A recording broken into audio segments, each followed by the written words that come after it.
listening to episode 214 of Mitolife Radio. I'm your host, Matt Blackburn, and today we're speaking with Marek Doyle. Marek is a functional nutritionist that's been studying health for over 17 years.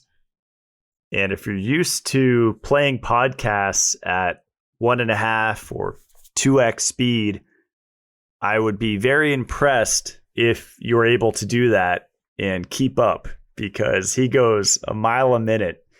And it was really refreshing to speak with someone like this that isn't anti-carb and isn't anti-keto either, which is very rare because people talk about not being extreme and being all about balance, but then they're anti-carb restriction.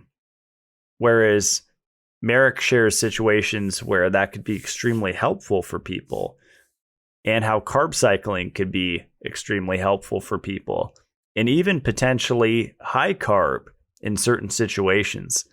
So I appreciate the nuance that he brings to this discussion, because it's been a heated debate for many years in the natural health community of people arguing back and forth on what's the ideal macronutrient ratio.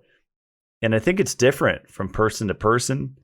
And we can't just go off of pure studies. And we talk about how people battle with studies now and recite studies as gospel. And he calls it the science of religion. And whatever happened to N=1 experiments? What's working for you? No study required, because oftentimes my experience has completely contradicted what is touted as fact. So in this show, Marek talks about insulin, cortisol resistance, how long we should stay in ketosis, what effect the stress response has on various aspects of human health, the benefits of using the organic acids test as a starting point, the importance of heart rate variability, how to measure whether you're in ketosis, cold exposure, and a lot more. We covered so much ground, so make sure to take notes. Here is Marek Doyle.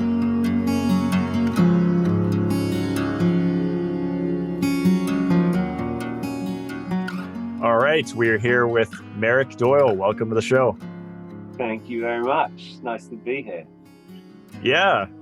You reached out on social media, and I took a peek at your page and really appreciated the information that you're bringing. I did follow a lot of the huge keto, influencers, educators, and it was just very basic information, stuff I've heard, 8-10 years ago. And so I appreciate what you bring to the table with your articles and videos. It's really interesting information. Cool, I appreciate it. I think that, as is always the case with anything that comes out of nowhere and then becomes super popular, that's the public pattern that's perceived. It's always going to be ripe for misunderstanding. And I think, ketogenic diets, like many other things, are exactly in line with that. There's always the tribalistic aspect of, they are the optimal way to fuel the human metabolism. Obviously, that's contrasted with the idea that it's a dangerous starvation state. And turns out there's a little bit more to it than that. Have you dove into like the Ray Peat / pro-metabolic kind of lifestyle? Because that's what I tried. I'm an experimenter and kind of market myself as such, where this is what I'm doing. This is where the research, makes sense to me. And so I'm trying it. And for the last couple of years, I was pretty high carb, but eating a lot of steak, a lot of eggs, steak and eggs almost daily. So I was, quote unquote, matching the carbs with enough protein. But I was on very low fiber because that's what they recommend, as to not, feed pathogenic bacteria. So it's generally like cooked mushrooms, a raw carrots, or bamboo shoots. Those are like your only three fiber sources. Whereas I feel amazing on red leaf lettuce. That's just like a fuel for my system. I feel mentally more clear when I eat that every day. So basically, that's been my experiment the last 2 years. But I would say on average, 200 to 300 grams of carbs a day, even on sedentary days when I'm recording for 4 or 5 hours at the office. So that according to my glucose monitor at CGM and a finger prick, according to both of those combined, I had or have prediabetes. So that's why I'm now in a deep dive, returning full circle, researching insulin resistance, which we're going to dive into, and ketosis. And that was an experiment, but I did take it to the extreme with fasting, which I think for a hard gainer like myself is not ideal to intermittent fast for 23 hours a day. Yeah, and I think that there's always a conversation to be had about intermittent fasting. It's something that's a bit like ketosis. Is something that, from not really being part of the conversation, is suddenly everywhere you look, and it is generally spoken of in evangelical terms, and there's links to all the studies that have demonstrated, all of these wondrous benefits. And the reality is the studies are really strong. But the difficulty, I think, sometimes is contextualizing those studies. Here they are looking at generally, healthy cohorts, whatever that is supposedly in 2023, knowing what we know about the average metabolic health of supposedly healthy individuals. But nonetheless, I digress. These are often individuals that don't have any health problems, but have had, decades of consuming the standard American diet. They are normally suffering from overnutrition. Give them 4 weeks of intermittent fasting, you see some great results. But is that still going to be the case if we sustain it for 6 months or 12 months? Is that still going to be as beneficial to induce this catabolic intervention for individuals who have already spent years in a catabolic state, maybe due to excessive sympathetic activity, stress response, which is an inevitable part of many long-term health concerns? What about those individuals? And that's where, a bit of nuance sometimes goes a long way. Yeah, absolutely. I think it makes sense for people with a lot of excess body fat, of which we know that's a problem in the developed countries, right? You go outside and you just see excess body fat everywhere. I was just listening to a podcast, and Dominic D'Agostino referenced I think it was a 500-pound man that fasted for an entire year, and he lost like 300 pounds. I think he went down to 200 something, and all his lab markers were perfect, like all normal lab markers, which is incredible. It's a pretty simple way to lose weight. To stop eating. Well, it must be very nice to just, cut through all the complications and the various different considerations for timings of foods and the macronutrient blend. Well, he doesn't need to worry about that. And equally, I think that speaks to the key concern that I would always have when determining whether we should or should not recommend something, and it relates to the person. Some people respond really, really well to these sort of things. Some people don't. Yeah. I think my body fat was like, 15 or 16% the last time I measured. Would you not recommend intermittent fasting to a client if their body fat was under, is that a metric you look at? So it's one of the metrics, but actually I'm more concerned about their stress response and equally their ability to mobilize fat as an energy source in those circumstances. So the key thing, of course, is if you are not going to meet the energy requirements, you're going to force the body to turn to an alternative fuel source, which is, of course, its own stores. And nothing wrong with that. But that is still a stressor. Nothing wrong with that. The key thing being, does that individual have the capacity for further stress at the point we're having that discussion? And equally, what is going to be the response to that stress? And this is where, HPA activity, hypothalamic, pituitary adrenal axis, are we seeing the functional adaptive response that we want? If so, great. But if we're not, and that cortisol response can't actually balance out the unwanted effects of that stress response, especially the inflammatory aspect, that's where I would expect them to experience more negatives than positives. So it's clearly a really useful tool. And one of the reasons why, a standard scroll of Instagram will likely see some reference to a recent study showing major benefits of intermittent fasting is because there are benefits. But again, we're looking at the average response in the population that they studied in the time that they did it in. And how does that actually then translate to the individual that we're speaking to? That's where, we want to consider not only that stress response, but equally, if they've got some very obvious energy metabolism issues, are we expecting them to plug the energy gap using what they have stored? And if not, then we are simply just plunging them into systemic and energetic stress, which is going to have some consequences. Right. Yeah, that's great. We should probably cover before we go deeper on how you got into all this. Did you try all the crazy diets, raw vegan and high carb? And what's your background with all this? So, I got into this mainly because, having experimented with a real job and found that it just didn't really do anything for me, I decided I want to do what I'm interested in. And the human body and useful science, that was always something that drew me in.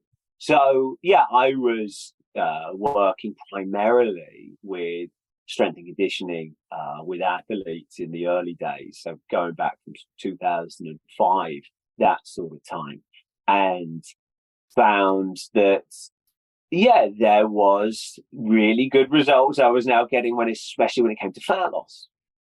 But the most interesting and annoying thing is that there was always a subset that just weren't responding. And equally, as the general public wanted in on the fat loss, who knew that that was going to be a popular thing that people would request? Again, it was very similar picture. There was some fantastic, reliable results, plenty of them, but there was still that subset. So that was always, the focal point for me. And then come 2008, had some dicing with my own health challenges, some sleep issues there. But then that allowed me to really start to delve deeper into the role of cortisol activity and the impact of an adaptive stress response. And that was used really, really helpful. Now, the key thing there being that 2012, I had 2 hits on my spine in the same week whilst living in a moldy flat, and probably won't surprise you to hear that metabolic chaos ensued, and that's when I got hit really hard. So whereas that first challenge really highlighted what was wrong with the mainstream medical model, it was the difficulties I was having in getting on top of these issues in 2012, which showed me what was missing in my own. So that's where the ongoing trials and tests, not so much with too many extreme diets, but certainly looking at the mechanisms behind each one with the view to link that to the needs that I was seeing and testing. And of course, that then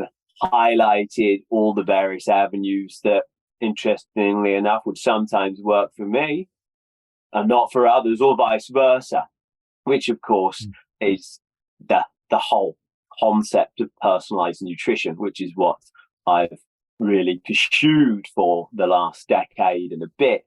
And that has involved a lot of self-experimentation, but equally a whole boatload of audits on the results that I'm getting, who's responding to what and why. Are there any markers that show predictive value? Can they tell us beforehand who has a fair chance of doing well on the ketogenic diet, or who's going to do better for neurotransmitter support? These sort of considerations. And so, that's pretty much guided all of my explorations and the various evenings spent on PubMed. So, here we are, 18 years in. And there's been a lot of data crunching, but equally I try not to look at it purely from a numbers perspective, because that's where we start to visualize the human body as a machine. And sometimes that's useful for explanatory purposes, but often very limited when we look at exactly how the human organism works. We are more than just a whole bunch of parts.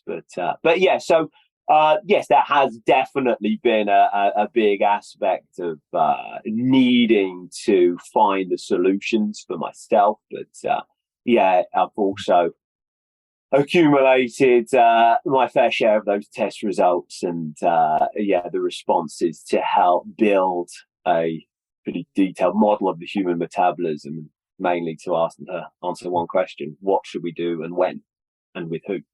Mm. I love it. That was awesome. Yeah, I think it's really beneficial to look at case studies of people, because my own experience is often completely different from what should be possible or what they say in the alternative health community. And you nailed it on the head. It's not 100% machine. There's all these things at play where people are going to get different results. I want to kind of circle back to, you said 2008, you had sleep issues, and just kind of like, what was the solution? Was it insomnia, and it was cortisol? So what did you do? So these sleep issues were more a case of that sort of in-between state where I was theoretically sleeping, but it was not refreshing. And there was enough times when I'm just in that middle state where I'm not awake, but also able to consciously note that I'm clearly not fully asleep either. And magnesium was a really big, useful discovery at that point.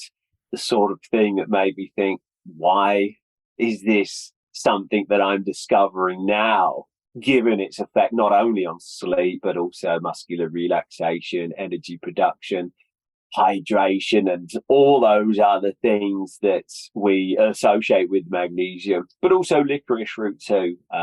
So that's where, the adrenal aspect was one of those things that really brought things back online. It was very powerful difference that I could see right from the start. And after several months of running various tests in a speculative fashion, something that I'm sure plenty of listeners will be used to submitting to, knowing that I may or may not get what I need from this, it was the adrenals that really highlighted a lot of information that I needed to act upon, and acting upon it made a massive difference very quickly. And onwards I went, perhaps without truly resolving all of the burdens on my system. But sure enough, life showed me what I had missed soon enough.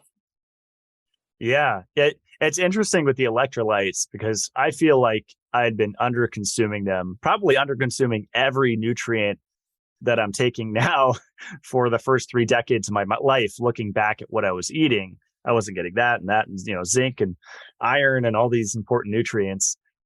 I know the carnivore community pushes electrolyte like LMNT, from Rob Wolf and all these products very heavily. And I'm curious if you've heard the difference in requirements of sodium and potassium. Like, I think that product I mentioned has 1,000 milligrams of sodium and 200 milligrams of potassium. Some people say some need way more potassium and less sodium, depending on all these factors. Have you dove into that? Or? Well, yeah. And so in that regard, there's huge connections between our need for electrolytes and our insulin status, but so too between the electrolyte status and cortisol.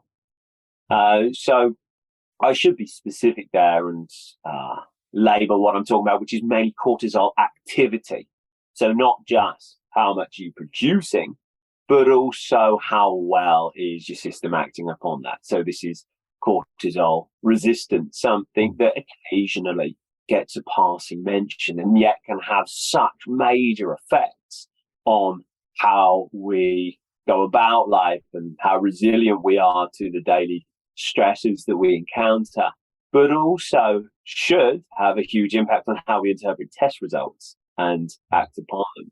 But in any case, yeah, cortisol is a particularly important agent to help the kidneys retain sodium.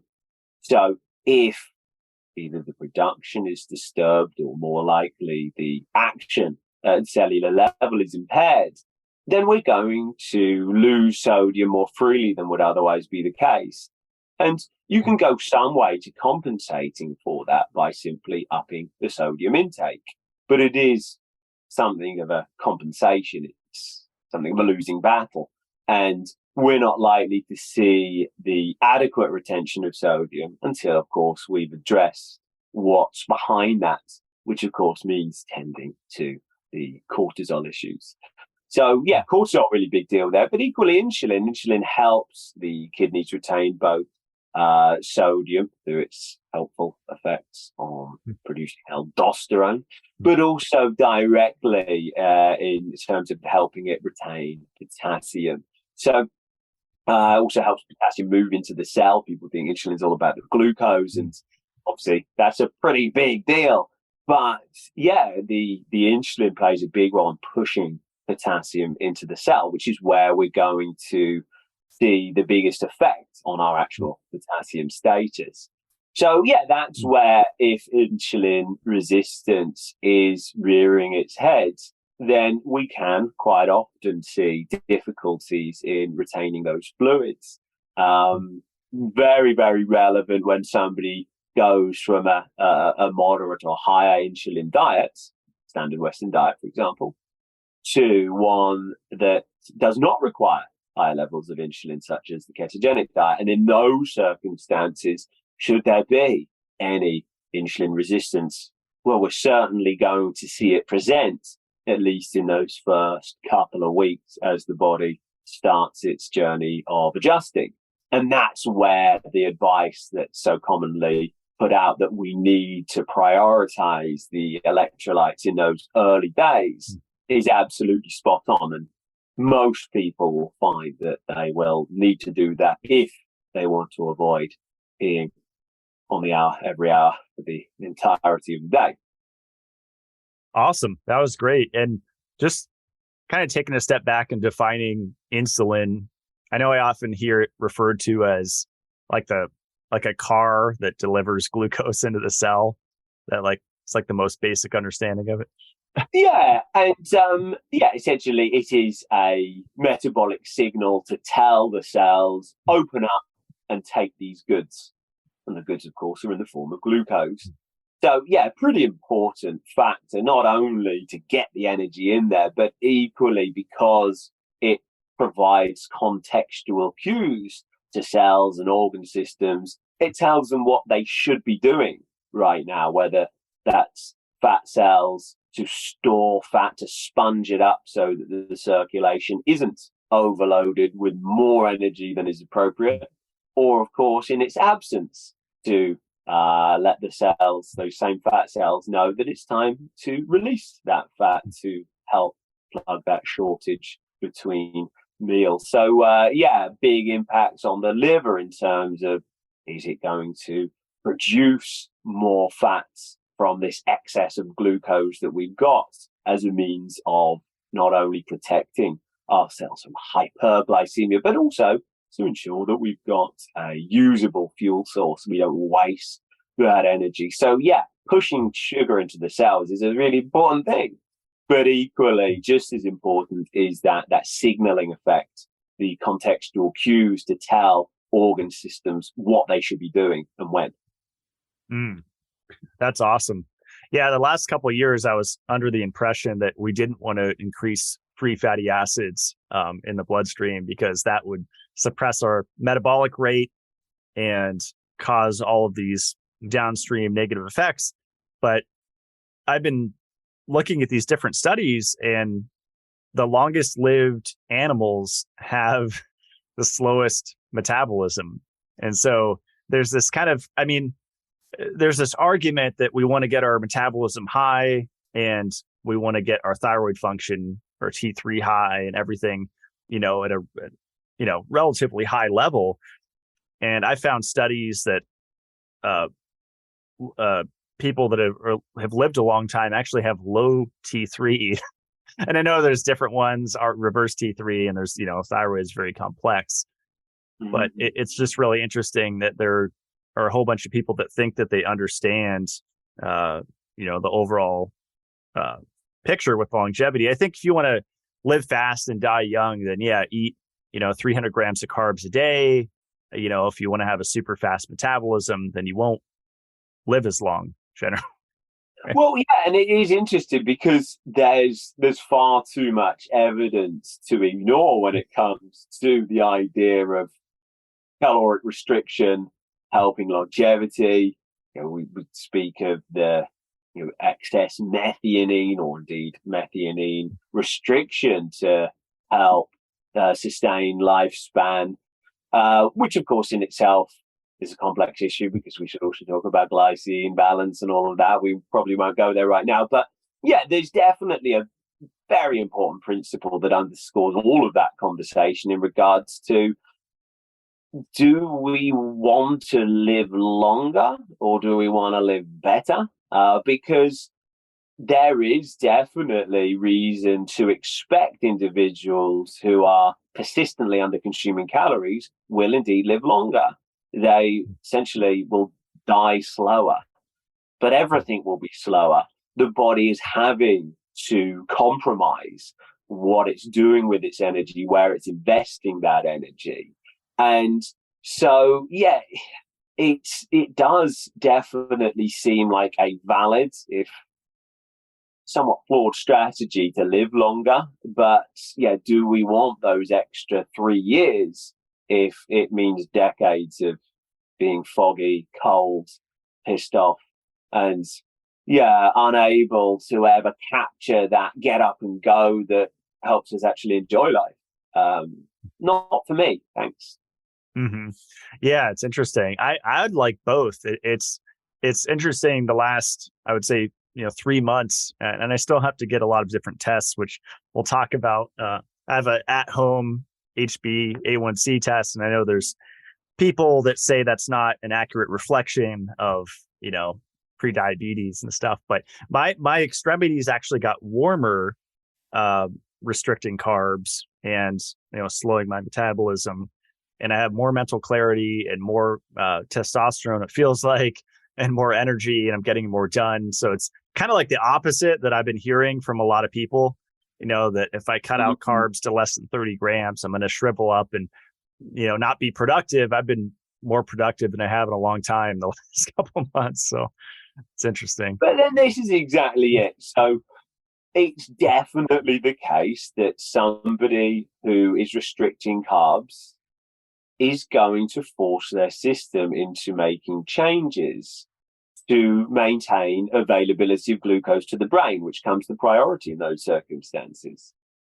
On a ketogenic diet, the brain is still using 40-something grams of glucose per day. So although the ketones can replace a huge amount of the brain's requirements for energy, it can't entirely replace the brain's requirement for glucose.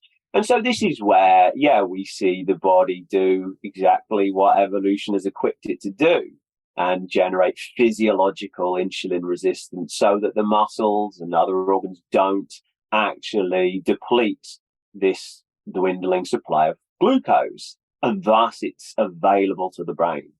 So that's all good and well. And it's often what happens if we push that too far? What happens if we are forcing the body to undertake these adaptations to the limit of its capacity, and then comes along further stressors, be it from doing intensive exercise, something that uses those very carbohydrates that are in short supply, or indeed maybe it's just picking up a cold. Activated immune cells will use glucose as a fuel source. That's another means of draining it from the system, at which point, how is the body going to get those sugars that it needs? It's going to be able to make them from protein. That's gluconeogenesis, the making of new glucose. But that involves the release of stress hormones. And stress hormones will not only initiate that, they'll also open up the gut lining in order to grab some sugars and salts, and very effective in bringing those in, but at a cost. And that means endotoxins, little fragments of dead bacteria now enter the system. And as much as they are dead bacteria, fragments of what used to be alive bacteria, so they can't cause an infection, but that's still tons of bacterial DNA now entering your circulation because of the stress response and the way that it's designed. So a little bit of that here and there. I'm not expecting any consequences, but if that is becoming the norm, we're doing this intensive exercise whilst, particularly low on carbohydrate intake, we're asking the body to supply something it doesn't have, and the steps it takes to do so start to place a major burden on the system. And that's something now that can start to compromise insulin sensitivity in a pathological way on top of the physiology. And that's where we see all these individuals who have described their experiences of doing so well on a ketogenic diet to begin with. And yet after 5 months, something changed. Or maybe it was 12 months, something changed. Maybe it was even longer. And so, we know that there is no ticking clock on ketosis in terms of how long one should use it for before it expires.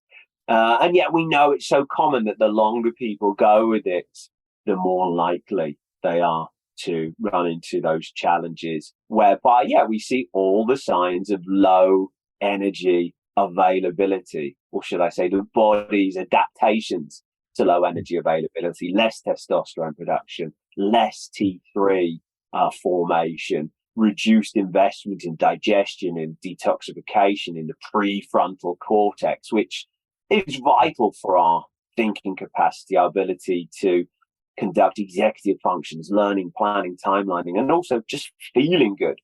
So it is very clear how, if the body's systems are pushed too far, that is to say, you ask it for something that specifically needs glucose at a time when glucose is in short supply, and you do that repeatedly over a long period of time, we expect there to be a reaction. And sure enough, we start losing that insulin sensitivity even further. And suddenly, we don't have that insulin effect on retaining the electrolytes.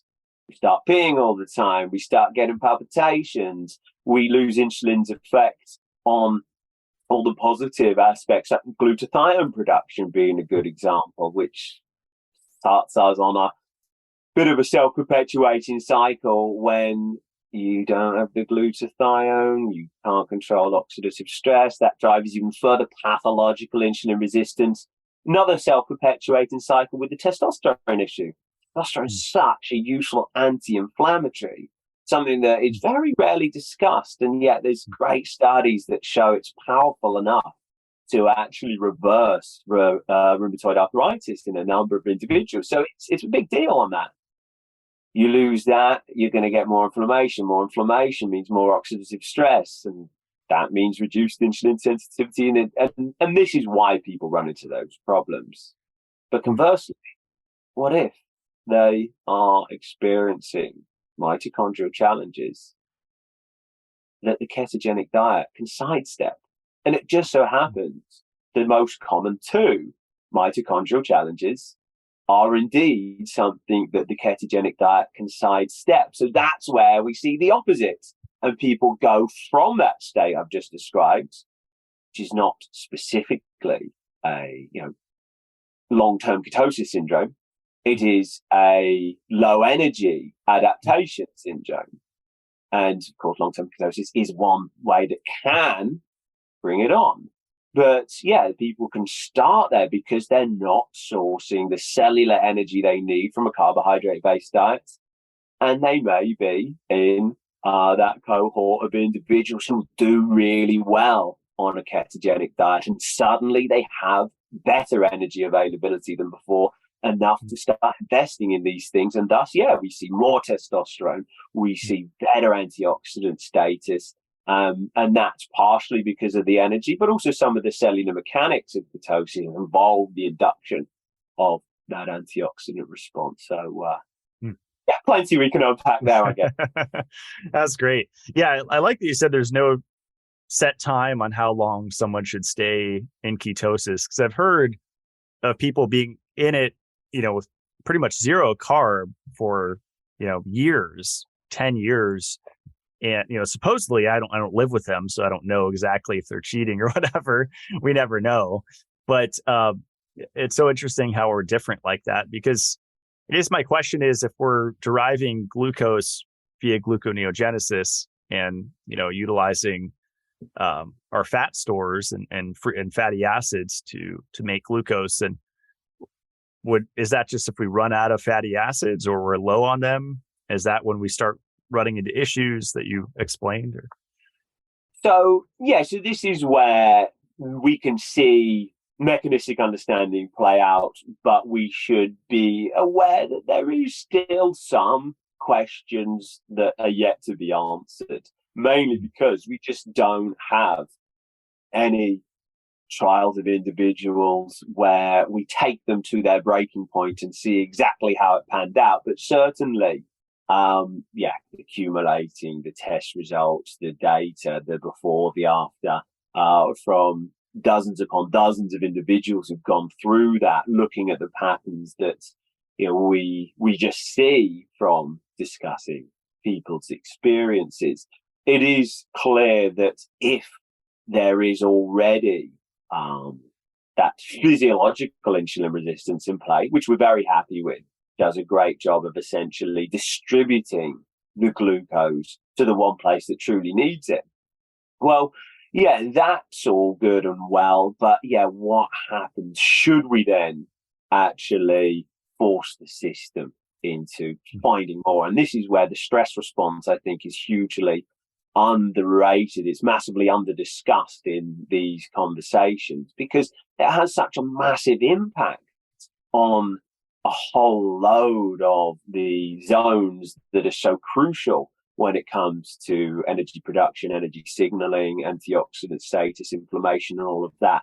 So just as an example, I touched on the role of the gut lining, and that's a useful thing to just open up with, because whenever we talk about increased gut permeability, aka leaky gut, we're so often talking about the paracellular permeability, where the Velcro that brings these gut cells together becomes subject to oxidative stress from inflammatory chaos there, etc., alcohol, gluten, any sort of inflammation, and get separated. But in the stress response, what we see is particular proteins, SGLT protein, sugar and glucose-linked transporters, that actually conduct transcellular permeability. They open up a channel in the middle of the gut cell so that sugar and glucose can now rush in unrestricted.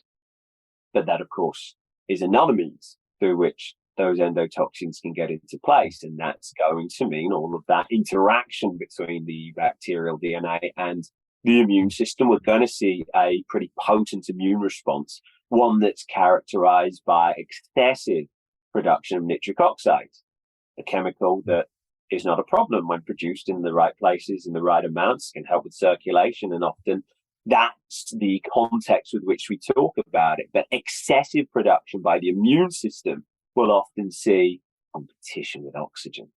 This is a massive deal because as long as your mitochondria cannot access that oxygen, it can't use the energy that it has stripped down from the food components. So the role of the mitochondria is to take those food energy compounds from the proteins, the fats, the carbs, and then convert them into human energy, ATP. And one of the most important processes there is that stripping down of those components into their most basic form. And that means these electrons can now go into the electron transport chain, which is best viewed as a conveyor belt leading into this furnace where combustion occurs between the electrons and the oxygen.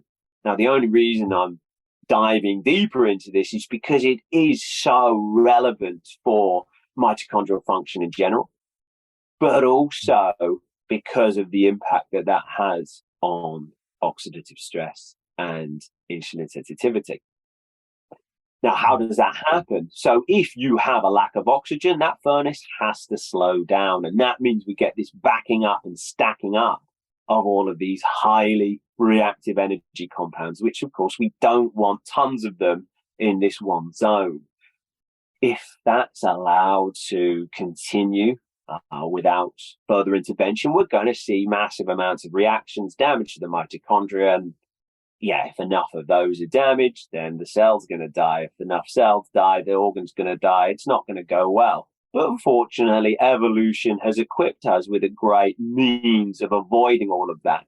And the way it does it is by shutting down the flow of energy, both into the mitochondrial electron transport chain, and it will actually slow down a very specific enzyme in the Krebs cycle, which we can measure. We'll touch on that. But also it then has upstream effects all the way up to the insulin receptor. So we've successfully slowed the flow of energy, not just through the cell, but into the cell. And that uses the insulin receptor to protect the cell from this energy overload. If its capacity to use energy is affected, then it will stop bringing it in, which means that energy burden is now being transferred to the bloodstream. And so somewhere is going to have to take on that burden. Often we want that to be the fat cells, but the liver is also a very important organ in this regard. So that's where we can start to see this excessive loading of energy into the liver. And we could go into the ins and outs of the cellular steps, but often it's just easiest to take away the most simple concept here, which is if the liver has a lot of sugars and a lot of fats at the same time, then that's where it struggles. And that's where we end up with excessive fat droplets accumulating. That results in further oxidative stress. What does oxidative stress do? Causes insulin resistance. So yeah, that's where you're talking about fatty liver, right? Exactly that. So something that's extremely common, around about 25% of the Western population is estimated to experience fatty liver. So it's a pretty big deal. But yeah, so this is where purely just a stress response has now really spiraled into impacts on the mitochondria and reduced energy availability at cellular level. It's also then moved out into the bloodstream as potentially challenging the fat cells and their ability to take up fats. How long before they say no more and start bouncing it back into the circulation? And then we've also then got, the effects on the liver as well. So yeah, that's obviously one simple thing: training hard whilst subject to low carbohydrate intake. And yet we can now see all of these effects in all of the really key zones that we want to retain the right level of insulin resistance. And left to its own devices, the body's fantastic at that. But when it's forced into making these defensive effects to sustain life of the cell, well, it will do that, but at a massive cost. But yeah, and I've mentioned, exercise, but life stresses, very stresses, traumas, etc. They're going to be just as relevant. They're going to be just as likely to have those downstream effects that I've spoken of. But yeah, what if you add an inflammatory trigger to that? Mold or allergies or the dysbiosis of the gut, food chemicals that we're not handling well, because whereas we'd neutralized them just fine for years, well, now we're disinvesting in the gut to try and manage this energy challenge that's been presented. And yeah, the body will do a great job of finding a way, but it has to disinvest in some areas to find the energy to distribute to where it perceives it's needed. And so, yeah, digestion can easily lose out. Digestive issues may occur. Inflammation suddenly is added to that picture I've just painted. Well, what are we going to see there? Inflammation directly inhibits insulin sensitivity further, as well as potentially adding to that oxidative stress burden and thus exaggerating those very mechanisms I've mentioned. So, yeah, this is where we see that, yeah, if the body is pushed too long at the edge of its adaptive capacities, all it takes is one extra challenge. And that's often where we'll see a loss of adaptive capacity. And suddenly we start to see dysfunction. We start to see the body having to disinvest in, whether it's the testosterone, whether it's anything else. And yeah, this is what we're seeing.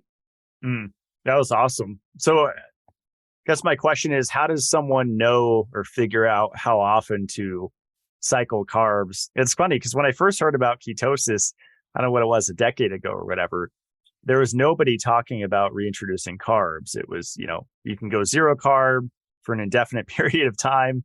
And then over the last, 3 or 4 years, I heard, microdosing glucose, and all these things that were introduced of using glucose or sugar as a performance enhancing drug. And I'm like, well, this is kind of weird describing it that way. But I've been averaging, just when I go out to eat, when I'm home, it's pretty much, under 30 grams a day is the goal, or under even 20.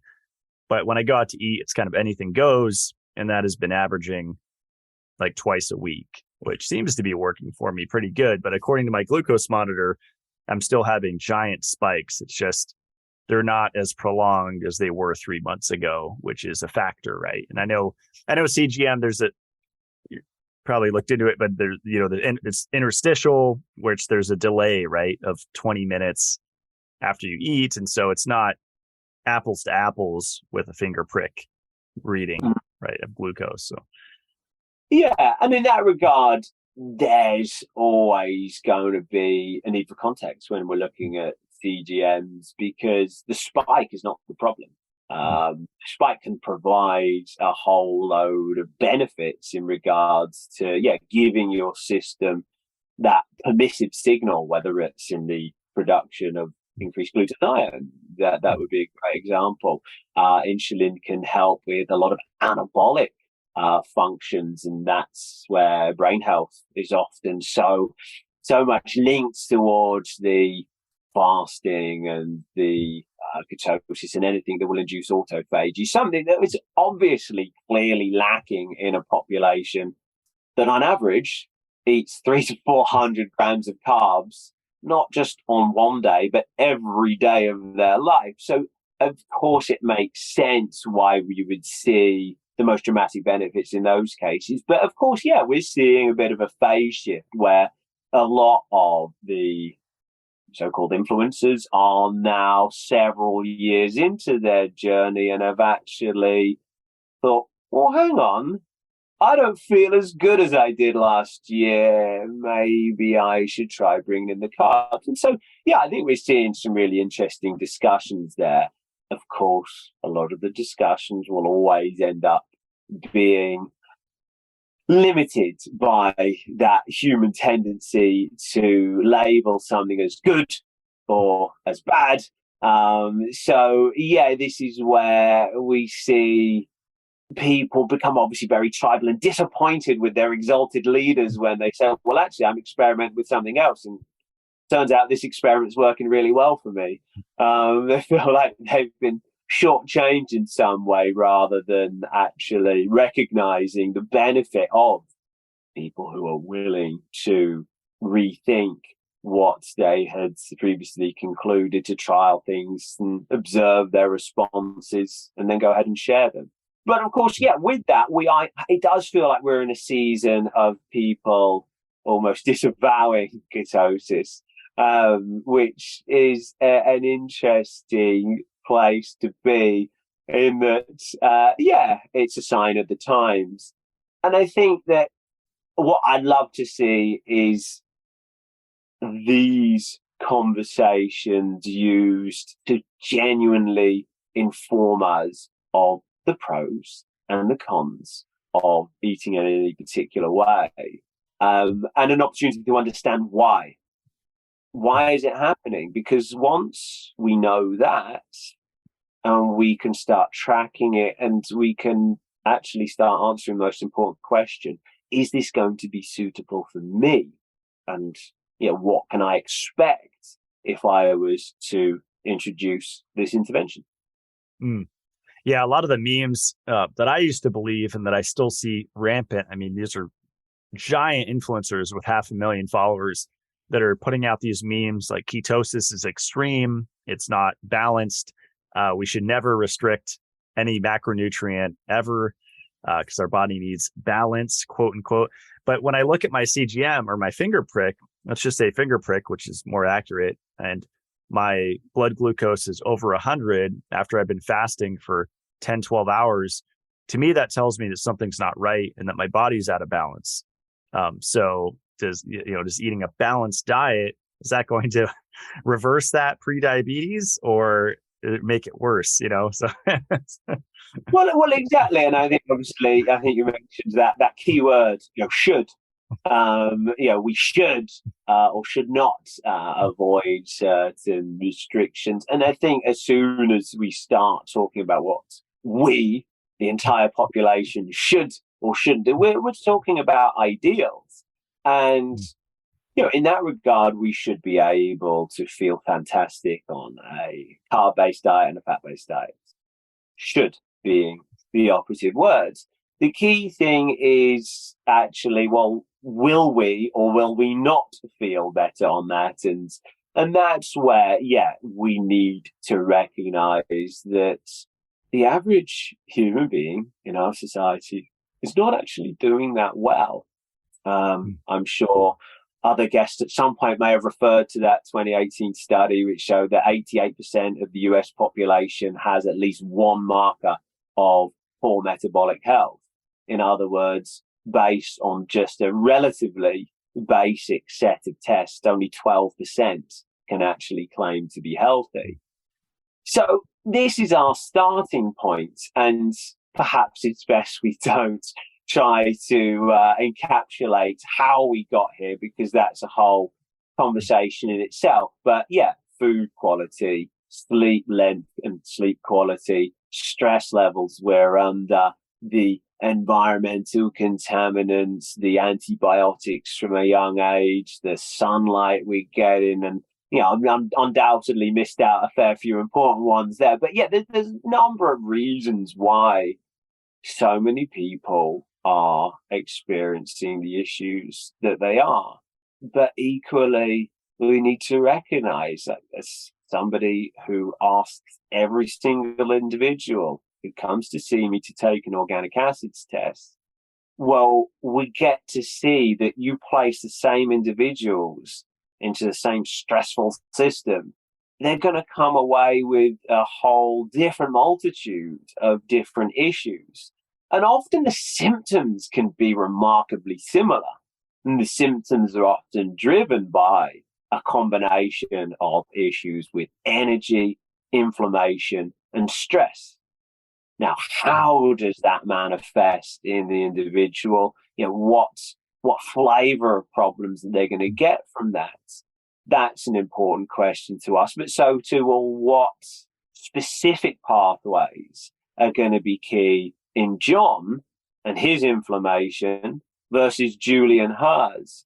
And yeah, that's where some simple testing, as well as obviously the context that comes from clinical screening, allows us not only to identify what's driving the issues that we're seeing, but also which step of which pathway is going to provide us the leverage we want to actually make a reliable difference. So in that regard, yeah, anytime people make a sweeping statement about what the population should be doing or should not be doing, it makes me feel very uncomfortable. And yeah, I think that, well, why don't we actually just measure what they need and then provide it? So is the oat test the main one that you use? Because there are so many. I did my first HTMA at the end of last year, which said I had acute copper toxicity, according to the practitioner I was using, and, high lithium and a few other things, low sodium potassium ratio, so low aldosterone and different things. I have yet to do an oat test. I'm really interested. I kind of want to do all the tests, to see what's going on. But so far, I've just had basically the basic ones, HSCRP, which was interesting. I saw the dentist and it went from sky high for 7 years down to a low level just from getting my cavities dealt with and getting fillings. It's incredible. And it's often such a powerful thing. People, I think, underestimate the potential effect and the power of an inflammatory process going on that close to our central nervous system. We're talking centimeters away from the brain. It makes a big difference. And yeah, the number of people over the years that have then finally gone to see a biological dentist who can look that a little bit deeper, find out what needs tending to. They'll have to wake up the very next day and they know something's different. They feel it from that very first moment they get up. And it makes a lot of sense. Yeah, I definitely felt an immediate reduction in nervous system excitability. I mean, it was a subjective thing. I can't quantify that, but I definitely felt systemically less stressed, just more emotionally grounded after getting those filled. So it's interesting. But so yeah, is the oat test the only one you use, the main one you use, or your favorite? Or so it's the one that I ask everybody to get as they come on in.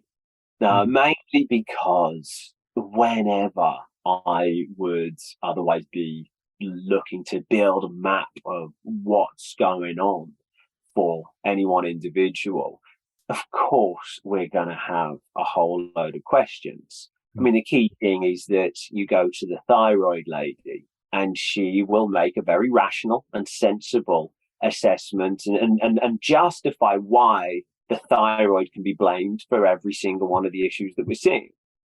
The only problem is only about 10% of people will actually respond when given that specific thyroid support. The others, it's an artifact, it's a downstream effect of those systemic issues.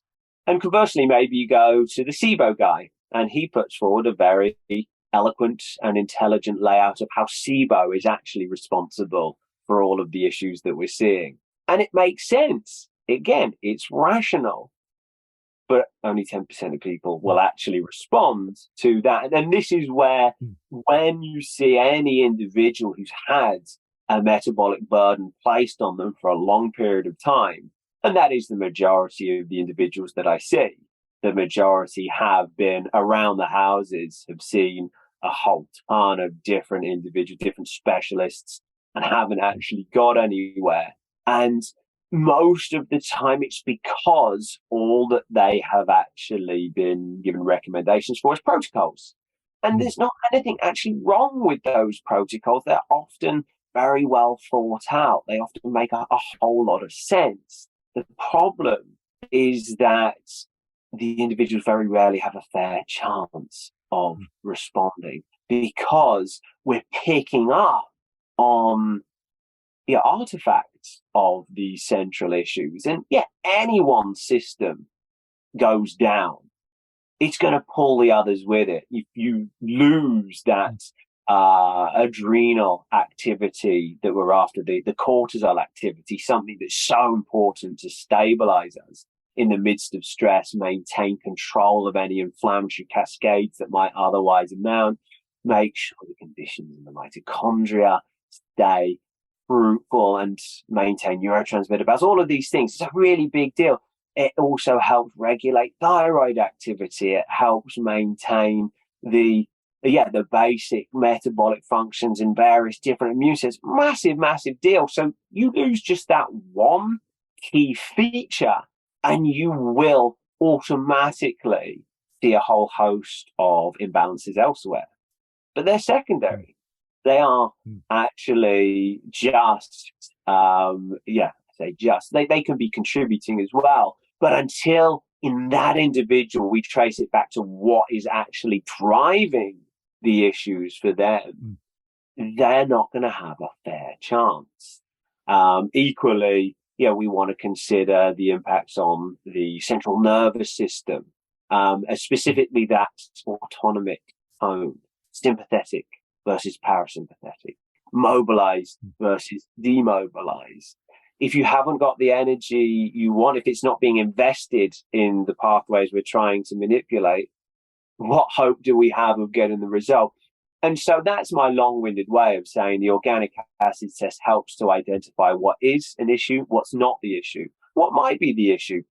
So it's 75 different markers, which will just screen for imbalances in the gut microbiome, for neurotransmitter balance, but also nutrient status, B vitamins, minerals, detoxification capacity, responses to key food chemicals, antioxidant status, and probably most important of all is going to be what it tells us about mitochondrial function, because here we can actually get a glimpse step by step of the pathways that we speak so much about. And it means we don't have to throw our pet protocol at it. We don't have to tell us, well, I think carnitine's the best mitochondrial nutrient, because that is true for people who are short on carnitine. Doesn't do anything for those that aren't. Same would go for B1 or magnesium or copper or whatever it is. And if we can identify where in those pathways we're seeing issues, well, suddenly we've got confirmation that this is a specific problem that requires a specific solution. And then it's the whole process that we undertake in the rest of the consultation that can actually allow us to build a bigger picture of what can we expect from providing more energy, and where is that going to go? What's the benefits in this individual? And equally, will that see investment in areas that weren't previously seeing it? Will that actually unmask patterns that weren't there before? And a lot of long-term issues, that's exactly what we'll see. And knowing that what we've done has actually been specifically called for, it's been quantified as an issue, we know exactly where in the metabolism is now going to benefit from it. It allows us to actually interpret the responses with accuracy rather than thinking, well, assuming that what we did was necessary, what do we make of it? We no longer need that assumption. So that's where the organic acids test is such a useful tool, especially at the start. It's not to say we won't retest later on down the line, but equally yeah, I will run whatever test that I think is called for. I'm not actually a fan of testing just for the sake of accumulating data.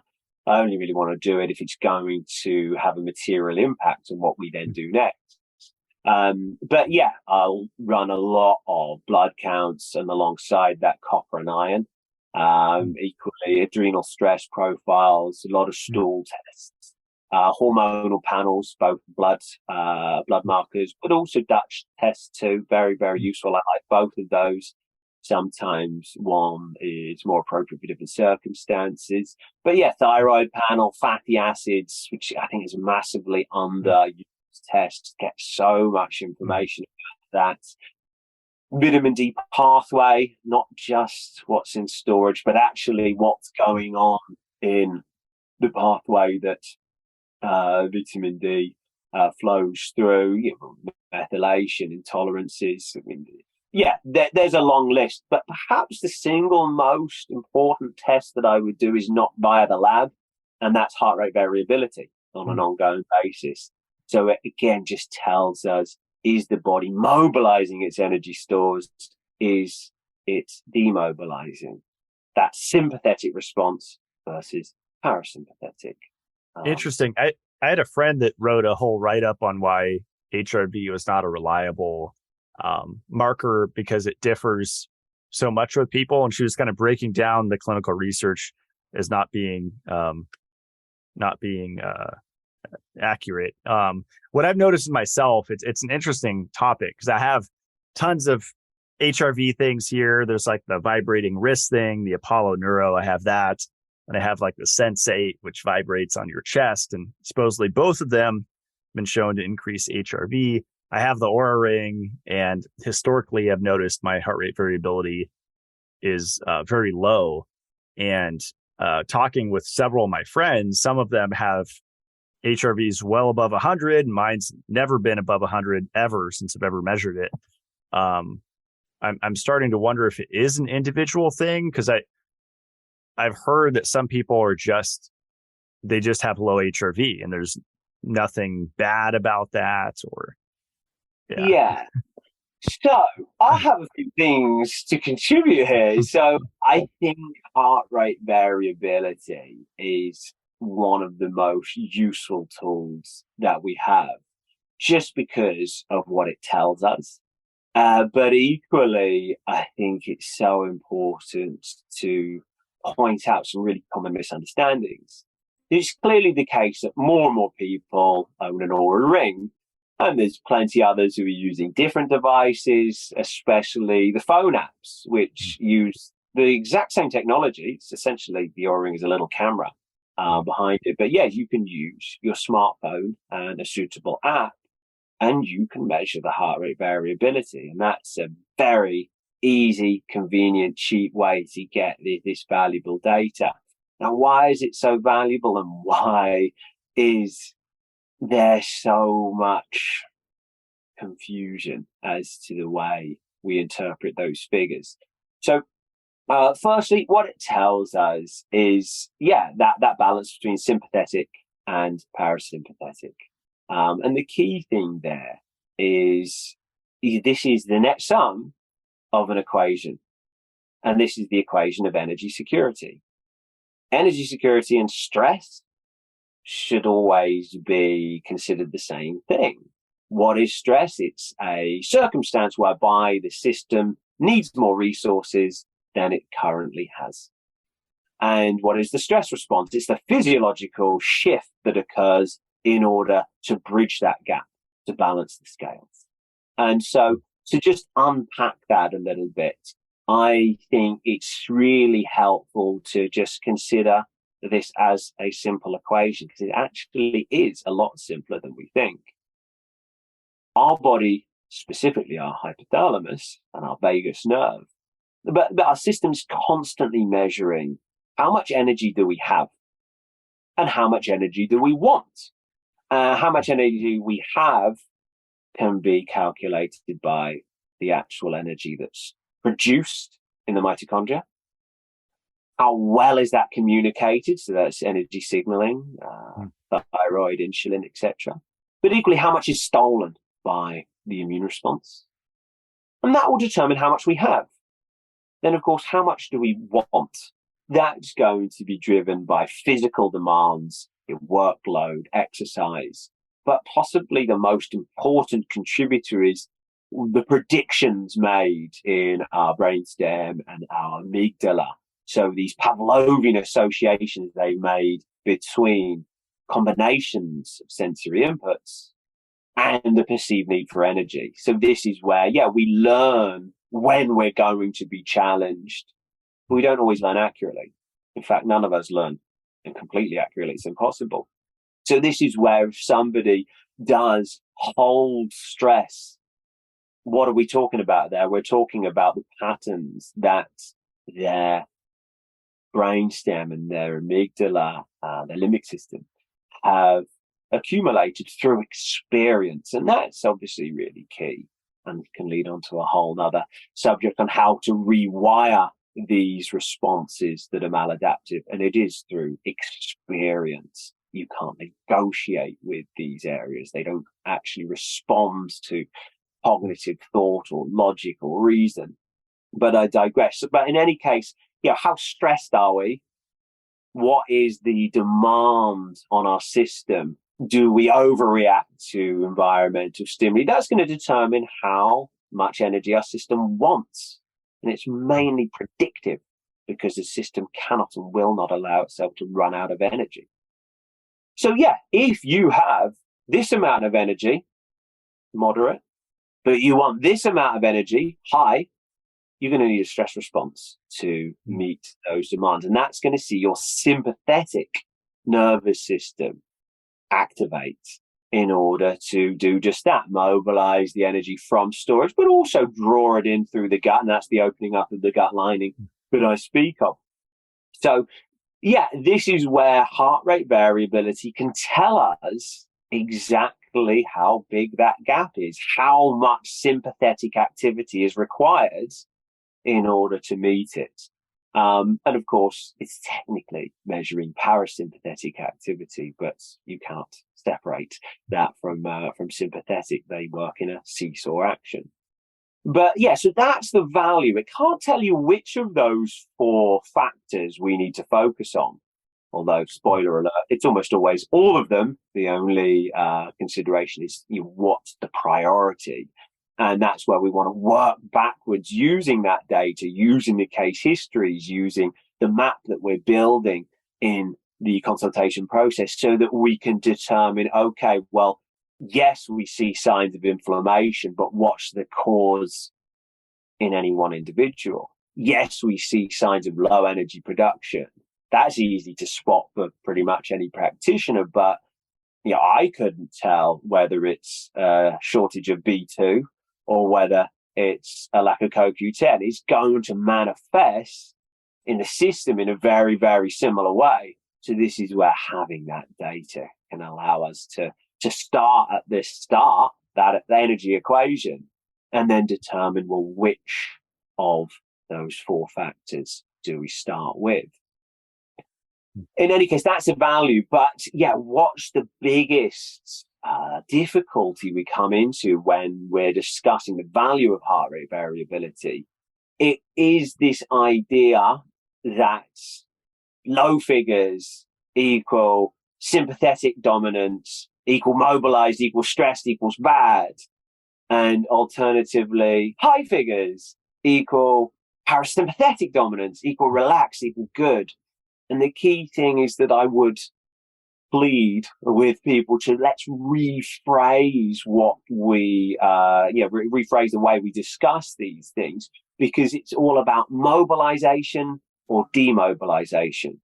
Crucially, you can have 2 types of stress response.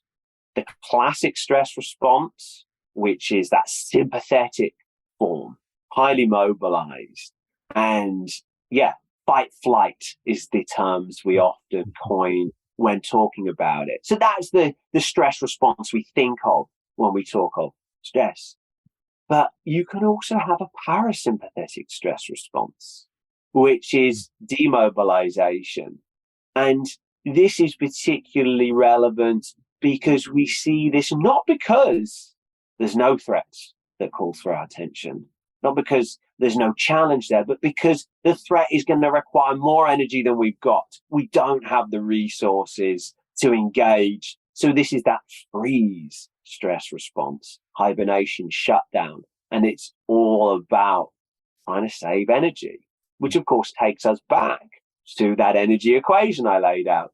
If you've got a substantial gap between what you've got and what your system thinks it's about to need, you will mobilize that sympathetic style stress response, fight flight style. You will have very low readings of heart rate variability.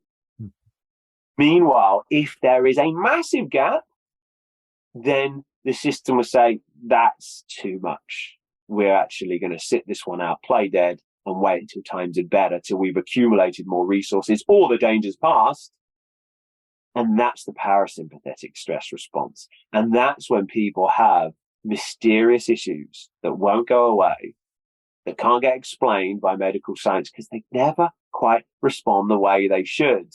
And yet they measure their heart rate variability and it comes in 140 or 180. Now, it's not that they're the most relaxed human being on the planet.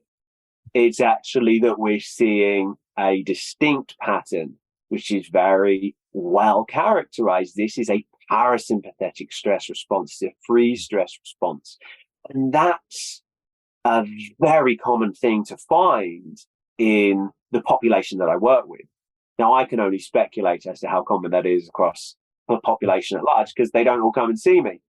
But anyone who has had, a whole long history of these burdens and these issues that never quite fit in the box, and they never quite feel that resonance with the diagnoses they're given. And of course, the diagnoses will always end in a D or an S for disorder or syndrome. Functional neurological disorder is one that often gets thrown around. And that's code word for saying something's up with your central nervous system and we haven't got the foggiest clue what it is. But you're welcome to antidepressants. These are the individuals, if they do their heart rate variability, they'll almost certainly show really high figures.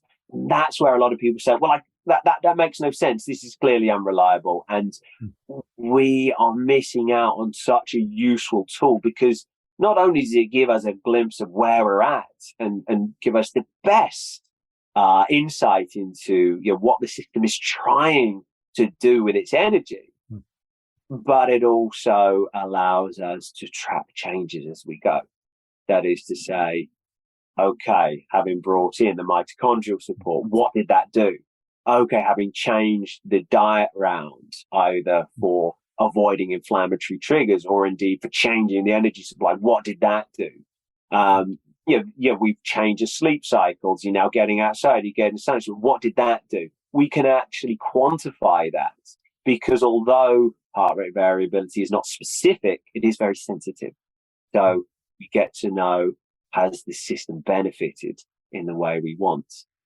And the last I'll probably touch on before I take a deep breath is that if somebody has actually got that parasympathetic stress response, the freeze type stress response, we're actually wanting to reduce the energy gap. And that means that sooner or later, they'll go full sympathetic. In other words, for them, they need to bounce into really low heart rate variability levels. That's a desirable thing for them, but it comes with mobilization. They switch on the system. Will that involve immune reactions? Will that start their brain firing up in a way that makes them feel great in the day and makes it very difficult to get to sleep? Very, very common. But nonetheless, that's the journey we want to give them the tools and the resources and the help to orientate to these changes in their inner environment as they go through that process. But yes, we get to see, are they responding? Are they moving in the direction that they want to head in?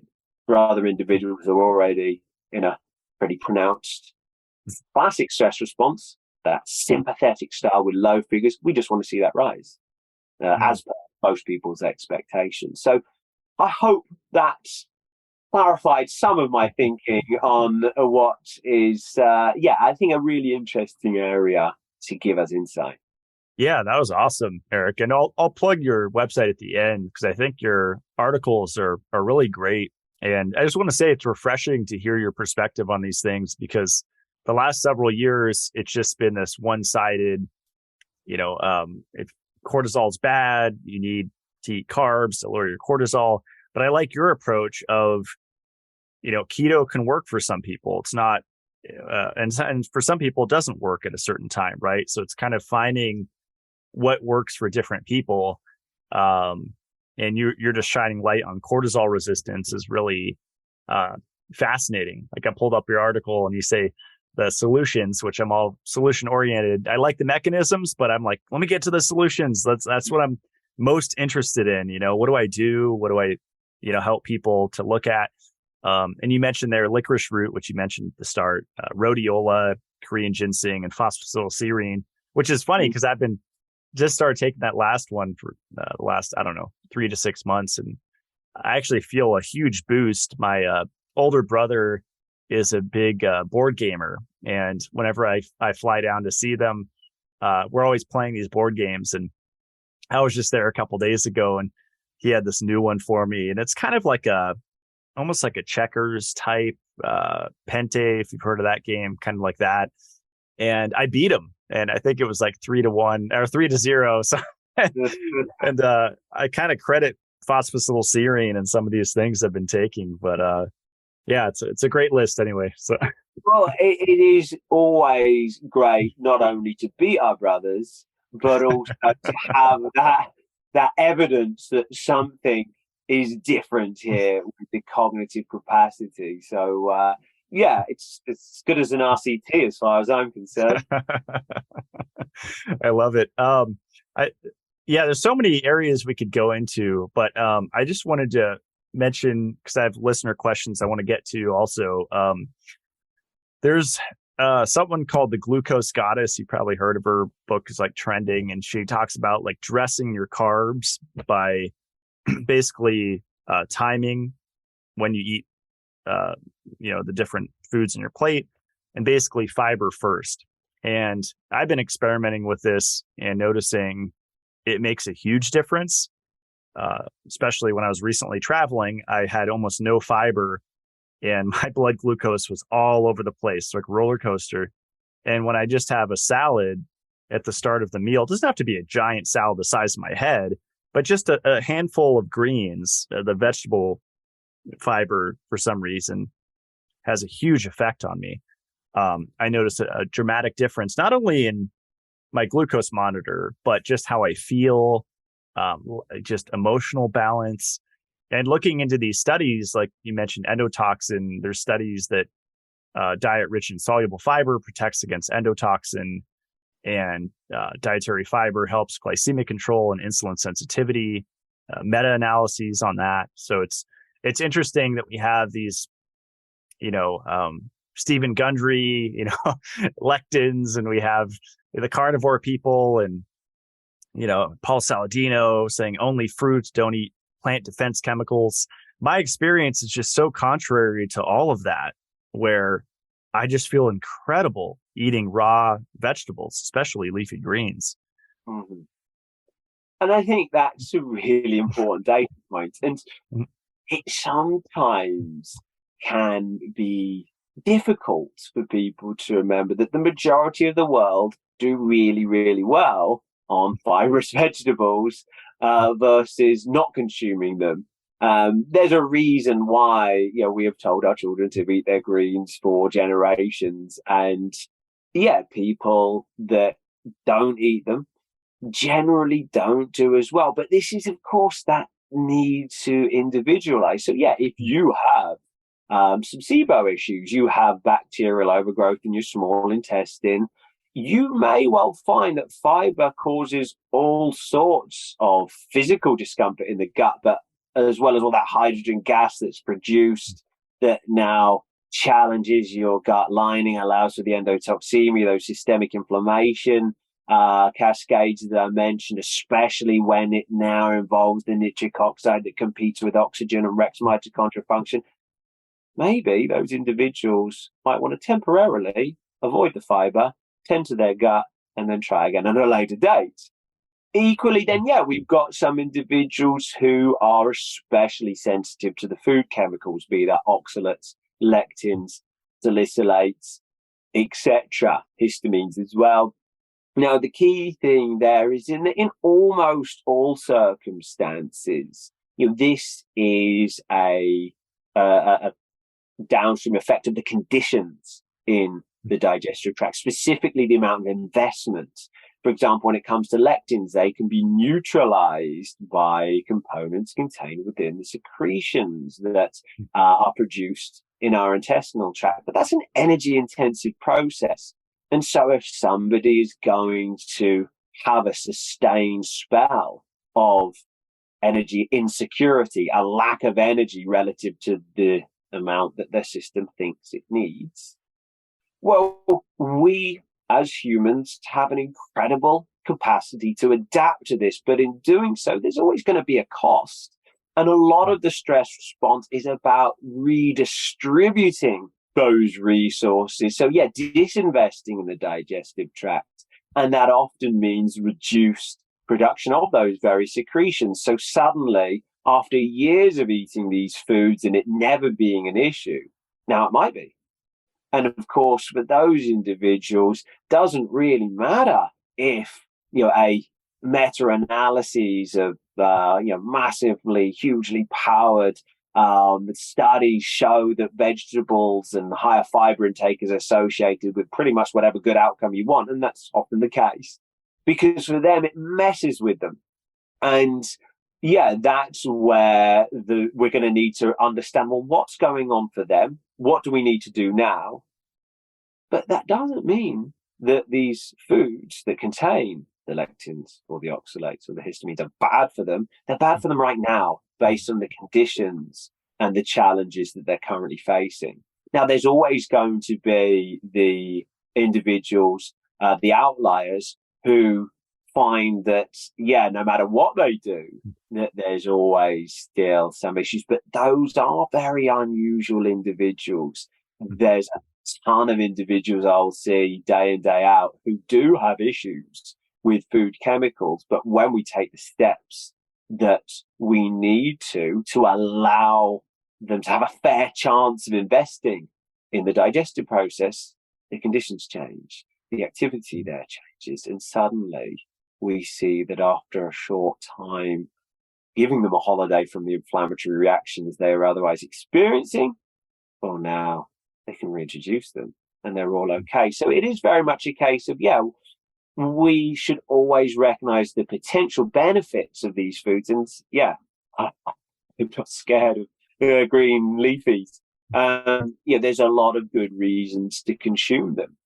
And of course, consider, okay, does this individual have any metabolic challenges, digestive issues that may mean that these particular plant compounds, those that in theory they should deal with fine, they're not dealing with them right now. So that would be my thought process when it comes to these things. But yes, they can provide a whole ton of benefits, and it's definitely not something I could ever get behind that plants are bad.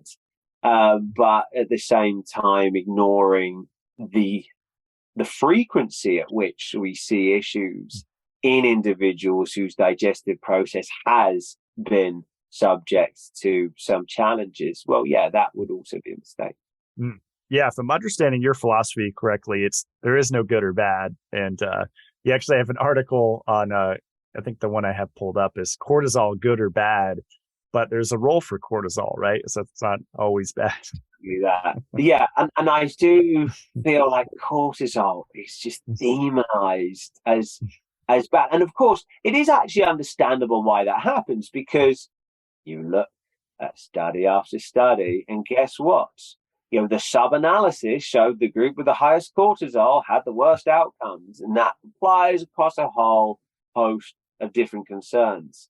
Now, of course, how can I say cortisol has a lot of positive properties, and yet still recognize that high cortisol is associated with all of these undesirable outcomes. And this is because stress is a active driver, is a causative driver of a lot of these challenges, not just because of that mechanism that I mentioned, the opening up of the gut lining, the endotoxins, the inflammation, the potential mitochondrial effects, but also just withdrawing vagus nerve tone is going to immediately remove the brake on certain parts of our immune system, specifically the macrophages. That means that, they were held back and suddenly they're not. They're defensive. They are preparing you for potential injury should, this challenge that the system has detected result in physical conflict. So too, we're seeing your mast cells become more active. They are very unique in that they actually have receptors for CRH, corticotropin releasing hormone, the most basic stress hormone of all. That's what your hypothalamus releases in order to actually initiate that cascade of events that we call the stress response, culminating in adrenaline and cortisol. So this is where we see inflammatory responses, we see shifts in energy distribution, we see alterations in neurotransmitter balance. And whilst all of these shifts allow us to better meet the perceived demands, and so we should be grateful for this eloquent system that's so capable of doing that, still comes at a cost. And so this is where there is going to be less investment into a whole load of healing procedures that the body is going to need over time. There's also those ability for inflammation to cause more damage. There's also the mechanisms to reduce your energy production exactly through those mechanisms I mentioned. So this is where there's a massive cost for it. Of course, that's going to increase our risk of negative outcomes. And how does the body help reduce those negative outcomes? By pumping out cortisol. And this is where, if there's one thing that I think needs to be said in this topic, it's that we often call cortisol the stress hormone, but so much better considered to be the hormone that we release during stress to help us cope with stress, to reduce its impact on energy production and neurotransmitter issues, etc. But most importantly of all, it also helps to turn off the stress response as soon as it's no longer required. There's very few things will have such a powerful effect of reducing the activation of that stress response as cortisol. So yes, it's not all positive things, or at least people won't necessarily perceive it as positive. For example, cortisol can help the body store more energy so that the next time it gets caught out, it's better prepared. It helps it to reaccumulate what it mobilized in the heat of the battle. So yes, it can potentially help the body with weight gain, something that not everybody wants. But still a helpful thing in terms of our evolutionary programming. And it is an ambulatory hormone. We do not blame the ambulances for the car accidents that occur, even though most fatal car accidents will have an ambulance called. Yes, there's an association. Yes, it's always there. But was it causing the problems, or was it helping to reduce them? And so this is where, it's so relevant to actually consider what it does. And just as important for some individuals who might be thinking, I'm not buying this. I've seen studies showing that, the supply of steroid hormone medication causes neurotoxicity. And it does, through the inevitable consequence of dosing people with high levels of cortisol analogs. And that's cortisol resistance. You get the exact same effects on animals that are dosed with high steroids as are subject to an adrenalectomy.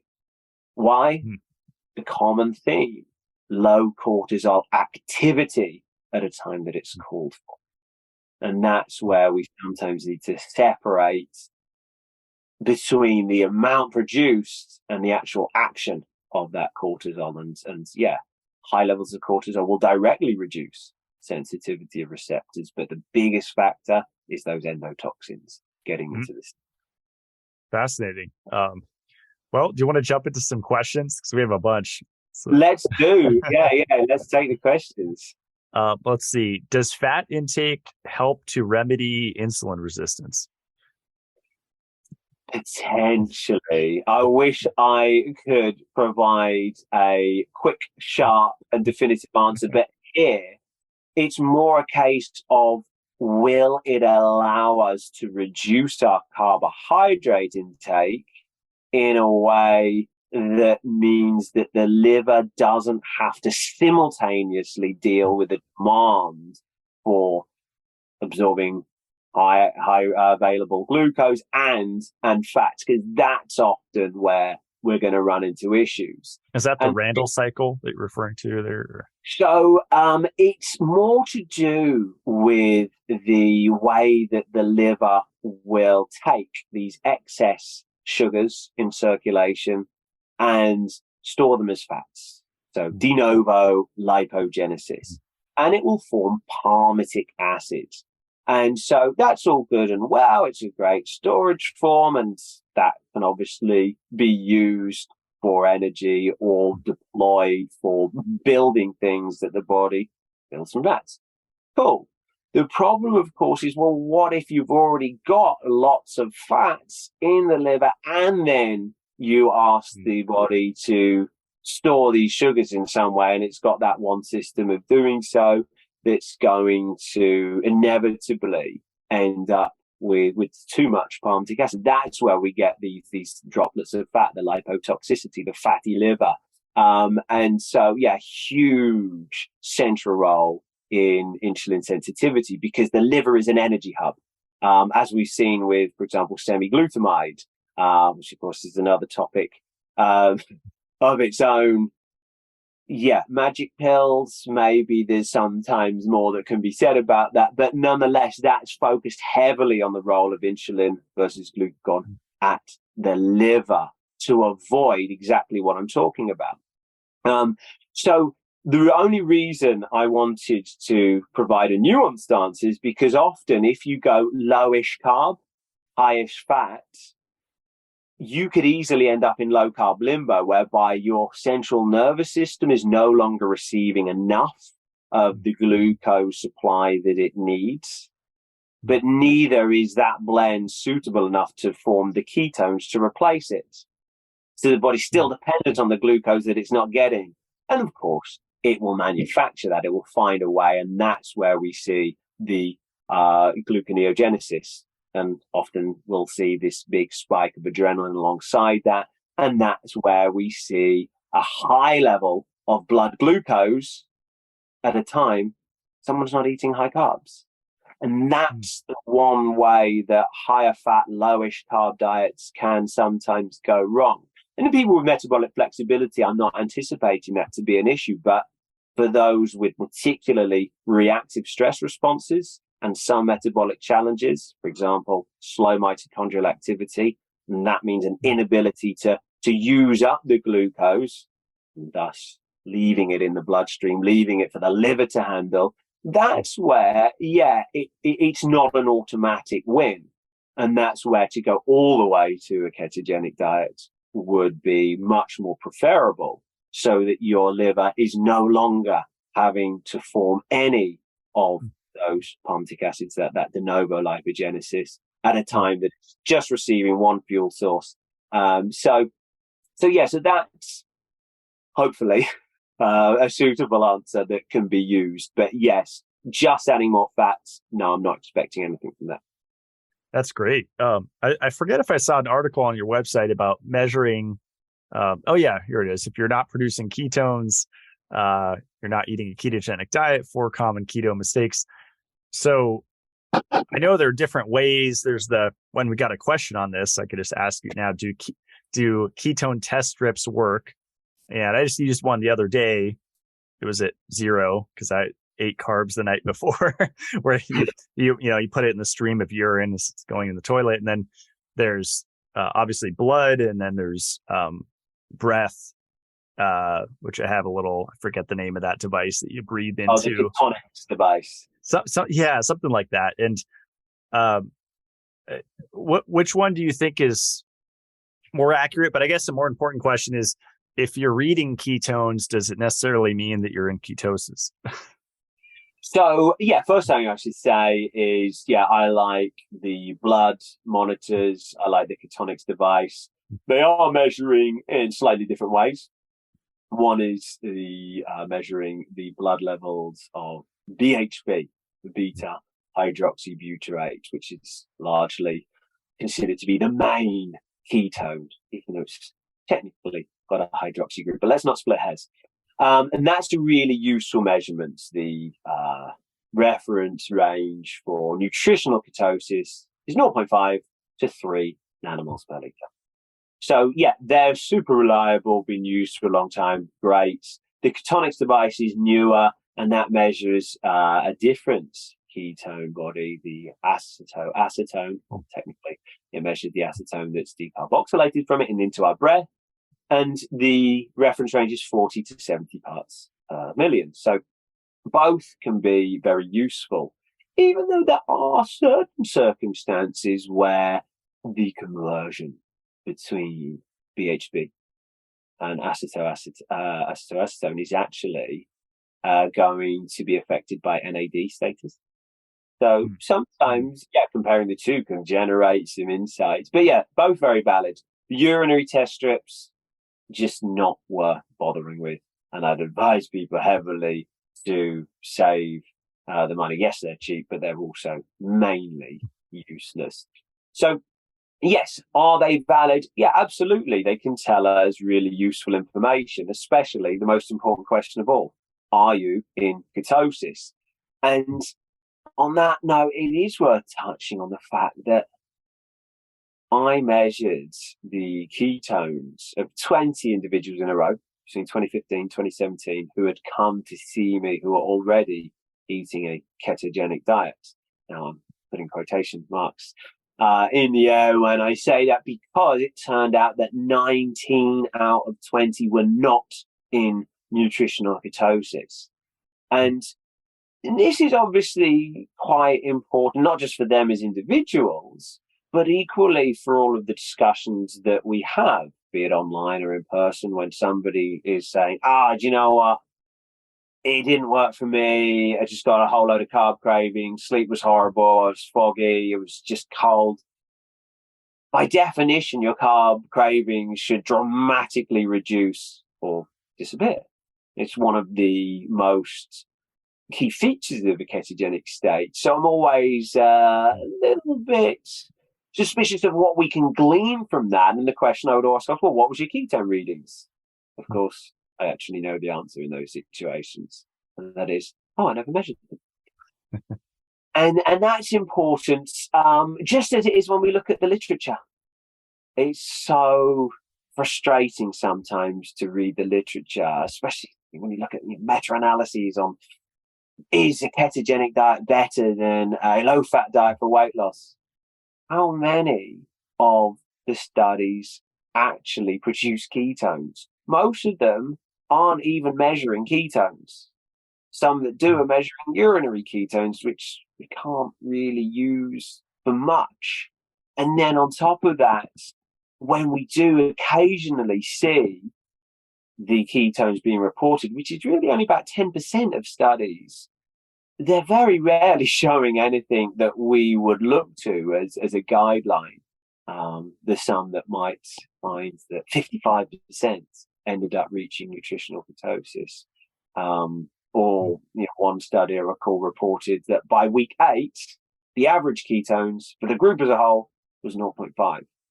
And for every one person that's in ketosis, one is not. So in that regard, it's a case of we're taking studies. We wouldn't take a study on antidepressants where half of the group actually took the drug, half didn't. That wouldn't work. And of course, yes, there are challenges because it relies on the compliance of those undertaking the study, and I'm sympathetic to that. But to make sweeping statements on people who never ever had a ketogenic diet, who never produced the ketones, I hope the problems with that are obvious. Interesting. This is an interesting one. Is it bad to be keto for most of the day and then eat carbs for dinner? And that's been something that I've been doing. And I kind of dove into that study that Levels posted, it's the big CGM company, where they showed that not eating carbs for just breakfast and then eating carbs for lunch and dinner had an improvement in glycemic, stability. That study didn't seem to be done too well when I dove into it, but just from personal experience, I've been doing that and not eating carbs for lunch as well, but feeling incredible. So it seems like there's something to it just from my experimenting. So yeah, I'm always interested to hear people's experiences of doing this, because there's ways it can so easily go wrong. And the main reason being is that, yes, if you are transitioning from ketosis to carbs, that's a really simple process. Step 1, eat carbs. Step 2, there is no step 2, you've done it. So that transition's easy, but the transition back from carbs to ketosis, well, that's something that by definition can only begin once you have removed the carbs, once you've drained the carbohydrates. And so this is where, you have enzymes in your liver that you give them enough fat at a time where there is low levels of insulin, and they will convert those fats into ketones. That's the ketogenesis. And so, this is where you need to drain the carbs to reduce the insulin in the first instance. How long will it take your liver to actually go through that? And this is where the rate of glucose disposal, so mitochondrial function, but also how much exercise has that individual done in the 48 hours leading up to this transition, is going to be massively relevant. So too, their ability to mobilize fat stores overnight so that there is an excess of fats available enough to form the ketones by the morning. A lot of people just won't be able to do that transition quickly. And if that's the case, then we're going to see a stress response as the body undertakes its usual process to deal with the shortfall. It finds the glucose. It's gluconeogenesis. It's emergency carbohydrates. You take a protein, carbon, hydrogen, oxygen, nitrogen, flick off the nitrogen, you've got yourself that emergency carbohydrate. But it's the stress that comes with that. And, what will the long-term consequences of that be? What will the short-term consequences of that be on their sleep? The interesting thing of always, what if somebody does have good metabolic flexibility? What if they have excellent sleep that, hey, a bit of adrenaline here and there isn't going to stop them? They're not very common, but they exist. It's still some downsides, but of course, we often see that adrenaline gives people a bit of a boost as well. That's worthwhile factoring in. And that's where context is always going to be important. Looking at your heart rate variability before and afterwards, looking at the effects of the glucose, looking at the actual level of ketones produced, how quickly is that transition occurring? I would expect that approach to cause more problems in most people than it will solve. Interesting that, you found that to be so beneficial thus far, at least. Yeah, not every day. It's just, on average, twice a week, I'll have carbs for dinner, and, not huge bowl of pasta. Usually it's been a while since I've had that, but, once or twice a week carb cycling. And I have a bunch of friends that are kind of on that schedule as well. And that seems pretty good to have 4 or 5 days to, get into ketosis. Yeah, and so in that sense, yes, you're not transitioning every night. That's a really, really big difference, because if people are constantly in and out, it's that transition from a carb-driven state to a fat-driven state. That's where there's always going to be some sort of lag between running low on carbs and getting the ketones we want to replace them. Now, hopefully that's quickly, but if there's any metabolic challenges, it's not likely to be quickly. And so, that's where a lot of people find that once they are so-called keto adapted, they actually do have really good flexibility, and they find that the bouncing in and out is much easier. And that's great if they want to fuel themselves ahead of athletic events, so on and so forth, or good old training. But yeah, the everyday, it does, it comes with its own set of concerns. Yeah. To me, my main draw to ketosis is just the freedom, because I'm such a busy guy. Sometimes it's back-to-back phone calls all day long and meetings and things and running here and there, that just to always have snacks with me in a cooler and 3 square meals a day, that is stressful. And so just to have the freedom of, when, currently here in Idaho, when there's tons of snow and I have a bunch of, machines, tractor and skid steer and things. And, I could be out there for hours clearing snow, and I just simply do not have time to make a meal or to eat. And just to have that freedom of being able to access my own fat stores, my body can't tell the difference between breaking down my adipose and eating exogenous fat, is ultimate freedom to me. I love that. Well, yeah, and it is something that if I'm presenting all weekend, which is something I'll do on my academy program where I teach practitioners, I'll be speaking for 14 hours over the course of 2 days. And so it is definitely a sort of scenario where, if I am on a carbohydrate-based diet, I will get hungrier quicker. And that's something that then adds to the list of considerations at a time when I'm trying to make sure that the cables are connected up to the right monitor and that the recording of the Zoom thing is working, and then equally my own 4K camcorder is getting it for all of the rest of it. Yeah, so on and so forth. So to have a ketogenic diet to lean on in those scenarios, definitely a really helpful option, mainly because, as you say, there is that ongoing supply. I'm being fed without having to stuff my face in front of a room of people who would rather that I actually do pronounce my words effectively. And that's also likely to be better for them if I'm not humming and ahhing because I'm hungry and I'm starting to lose focus. So that's absolutely a great equivalent on my side. Not the same manly clearing of snow, unfortunately, but we don't have enough of it. I'm starting to get over. I mean, it's a full-time job living in northern latitude, and not only that, but just the it's harder to get outside. I mean, you could ski and snowboard and snowmobile and stuff, but you have to be really covered up. I mean, unless you're Wim Hof or something. We're not all Wim Hof. Right. Do you drink? I know what you're here saying about that real biting cold. Right. It's the first few minutes. The first lift ride up to the top before you've actually done any movement.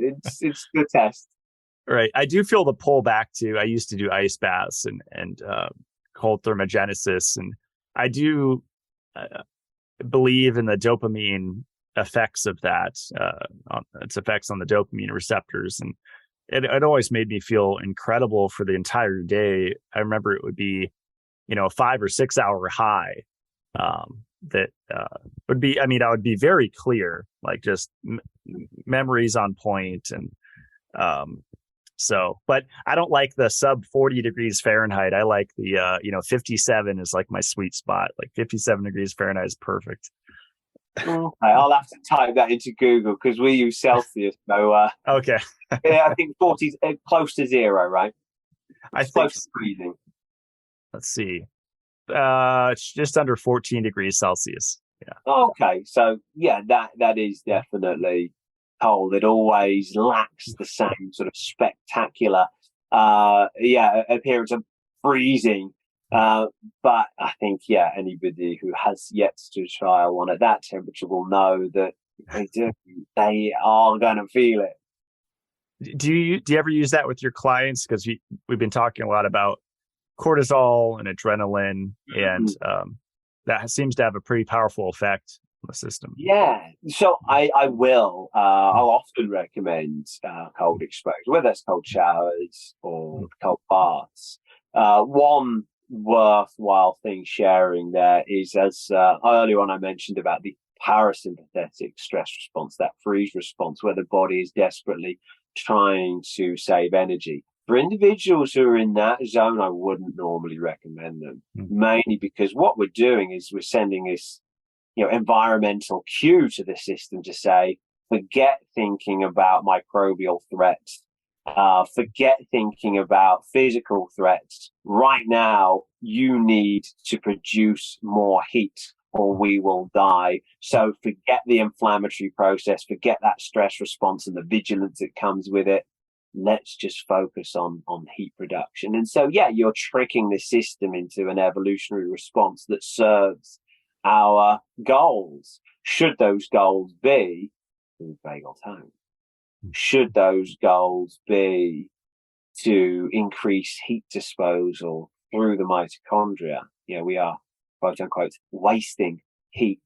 We're turning the energy into that, and that has a huge impact of alleviating the energy burden that I spoke of at the electron transport chain. It's an off ramp for any build up there. So that's where suddenly there's less oxidative stress. There's less reason to slow down the flow. The cell doesn't need the same protection as it previously needed by that insulin receptor. And that's the reason why we see improved glucose disposal for quite some hours after a cold shower.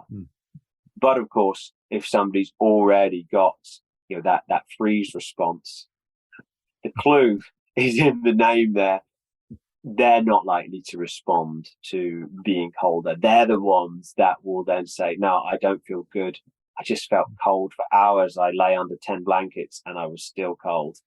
And there's a reason for that. We can predict that, and we can also then track the heart rate variability to say, okay, you are now mobilized. Now your system is actually permitting the use of that energy in a different way, and now they'll actually get those results that they always wondered, well, why don't I see the same response? Well, they can get those at the right time. Interesting. Yeah, I must have been in the sympathetic camp then, because I never felt that, like, I quickly and that's what your heart rate variability would have said. Yeah, that's it's very much the sympathetic camp, very much right for the benefits of the showers.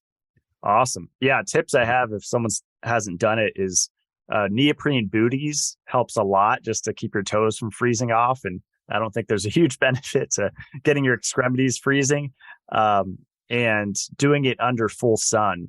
That combination of those two to me made it so easy to. I didn't even start with the face dunks and really the cold showers. I almost just went right into the cold baths, and just doing those two things. Honestly, I feel like first 30 seconds aside, the baths are actually easier because you can just sit there, try and maintain the state that we so want, and you don't need to continually do or think. You can get those benefits, and it's actually the cold bath that I think is actually easier to get that shift into the point where we're no longer bracing, we're no longer trying to repeat to ourselves, don't tense up, don't tense up, don't tense up.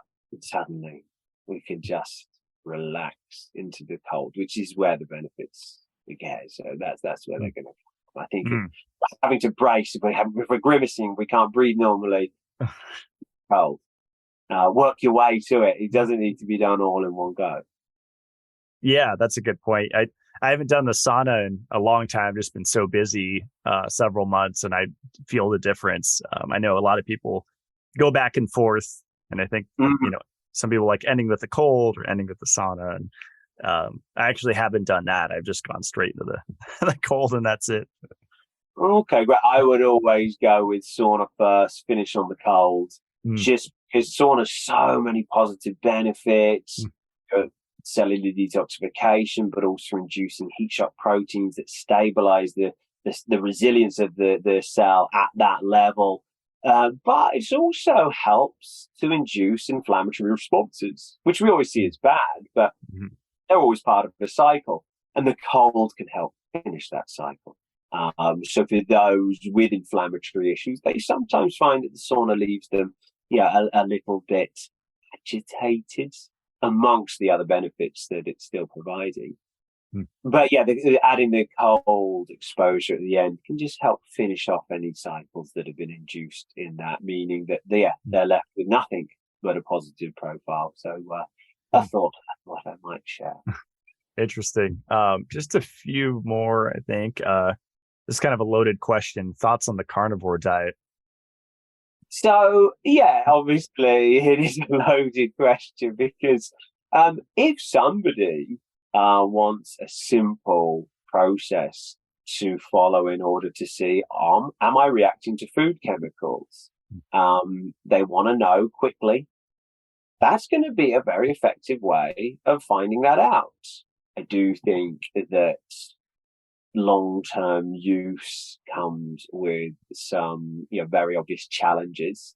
As much as it's clearly the case that plant foods do hinder the absorption of a lot of nutrients, especially minerals, and thus, yes, our micronutrient needs do change, they reduce on that type of intake. It's going to be very difficult for most individuals to actually hit those micronutrient targets. So as a short-term means of assessing what happens and taking that information, that seems like a very interesting option. And I've known individuals I've worked with to be able to find out tons about their responses from doing that. But when it comes to long-term use, my first question would actually be, well, what have we learned? Which chemicals are the issue? Mm. Is it one of them? Is it all of them? And what does that tell us about our options? Equally, what does it tell us about means that we should be looking into to augment our tolerance, to restore it to where it previously was? That's going to be, where I would start my inquiry there. Mm, that's awesome. My friend asked, can you talk about the glucose ketone index and just your general thoughts on that?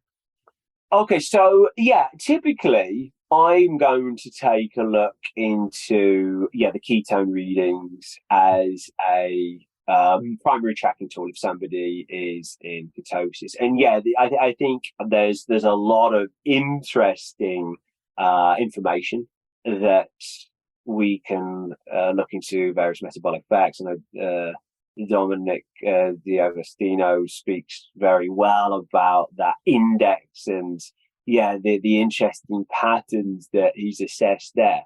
I don't have much of the glucose data to go alongside that, mainly because the majority of the individuals I work with aren't actually testing their glucose unless there are any challenges that they encounter that call for that. So typically, a lot of the individuals I am working with have had these long-term issues that haven't improved no matter what they've done thus far. And so we're looking at it from a very different perspective. But that being said, their resources are likely to be quite low. So I want to be sympathetic to that and actually ensure that any homework I'm giving them, whether that's testing ketones or heart rate variability, is the minimal amount of homework that we need to move them to that next stage. So the insight that I can provide there is not particularly useful to add to what's already out there, unfortunately. Interesting. Let's see. Heart palpitations while on the keto diet. Okay, so you've got your two candidates. One's adrenaline, and one is the electrolyte issue that we mentioned earlier. So, no scenarios. First question would be: Are you adding additional salts and potassium into the system? Now, if you're noticing dizziness upon standing, low blood pressure, frequent urination, then immediately, the signs are very much pointing to a need for more sodium. Now, if you've already added that into your diet, you've continued to see those issues, then I would look at measuring adrenal output, considering, is there a call for support there to help retain that sodium? Equally, if we are seeing dry lips, dry mouth, a feeling of weakness in the limbs, but actually when we lift things up, there is no weakness, and sock marks, taking off the sock and seeing that dent left there, that's plus frequent urination, that would be signs that would point to a need for potassium. So that would be worthwhile looking into. And let's not forget magnesium. Magnesium helps move potassium into the cells and keep sodium outside where they should be. So that's another means. So some factors that I would look into there, but equally, are they in ketosis? What are their ketone readings? If they're not in ketosis, then straight away, we know that the system is going to be it has to find the glucose. The brain demands it. And we'll do that, but at the cost of a stress response. And so, is that then going to have a role to play? Now, technically, there are other scenarios that we could look into that would involve histamine or potentially hydrogen sulfide competing with oxygen, but they're very, very unusual. And those are the two that are almost always going to answer the question. That's great. In one of your articles, you mentioned net carbs, and you call it a marketing term, which it is on, I see all the keto products, and some of them are delicious and I respond well to them, and it's kind of fun to play with them. The quote processed foods, those evil processed foods, which, if you're hiking, an energy bar is awesome. But it's very portable and it doesn't expire. Right. Right. But you make the point that carbs are carbs. And so you have to include net carbs in your total, because net is, just to define it, it's the fiber, right? Is subtracted right. from. Yeah, and so it is absolutely the case that we would anticipate fiber in the diet should reduce the glycemic load and, in theory, reduce the demand for insulin. But of course, when we're looking at a daily measurement, when was the fiber taken? Was it with those carbs? Was it separate to the carbs? It's not to say that there's nothing to the idea, but that it's so often been an issue that's cropped up when I've actually asked someone to send me their diet log, because it's a case of, it looks like they're eating the right macros. We've supported their digestion. We've checked for any signs of malabsorption of fat. So we've got all the reason to think that the right level of fats are indeed arriving at the liver. And we've got all the reason to think that there's a sufficient control of the carbohydrates. Right? And that's where we go, they weren't eating 45 grams of carbohydrates. They're eating 62 grams of carbohydrates, 71 grams of carbohydrates. Some were adding fiber because that allowed them to, get the figures on the tracking apps. So this is and resolving that has been helpful. So it's important to say it does have a role in the glucose dynamics. There's no doubt that's the case.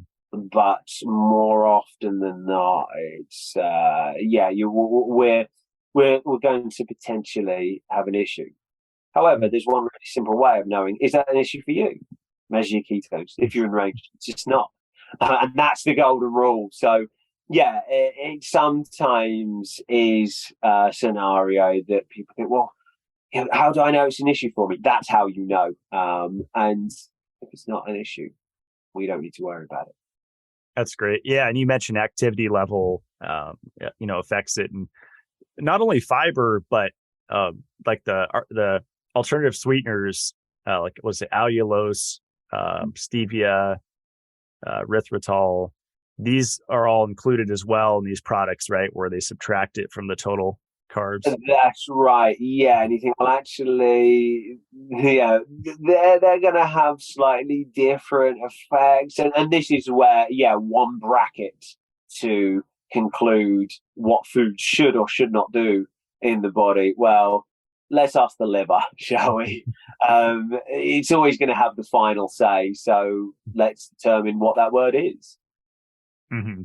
Yeah, the recent Scare article was interesting on erythritol, and a lot of the keto leaders are coming out and calling it out because the high carb people are using that as fuel, and it's so funny how we fight with studies, right? Well, I mean, it's definitely a thing now. People have always, humans are tribal creatures, so I guess it's to be expected. But it is fascinating when we see, okay, so you eat a vegan diet, and now we also know what you think on a variety of different dietary topics and political topics. We know who you voted for, and of course, I'm generalizing. But yeah, it is too often the case that, you have these tribes and there is this need to determine things as good or bad. We eat this and therefore this is good. And, those losers eat that and therefore that's bad. And this is where the studies, the new religion that is, of course, the science, is constantly deployed. Scripture says that's bad, and here's the scripture itself. But of course, then there's another study that says the opposite. And what is your average consumer of information who's interested in how these things pan out? What are they to do? Often it's a case of, well, that kind of worked for me, so I'm going to pick that team. Whereas, what I hope we can gradually move towards is actually where we look at why did we get the results in the study? Who was the population? Was it a metric? Was it a correlate of an outcome, or was it the outcome itself that was studied? Did they even adhere to the treatment that was provided?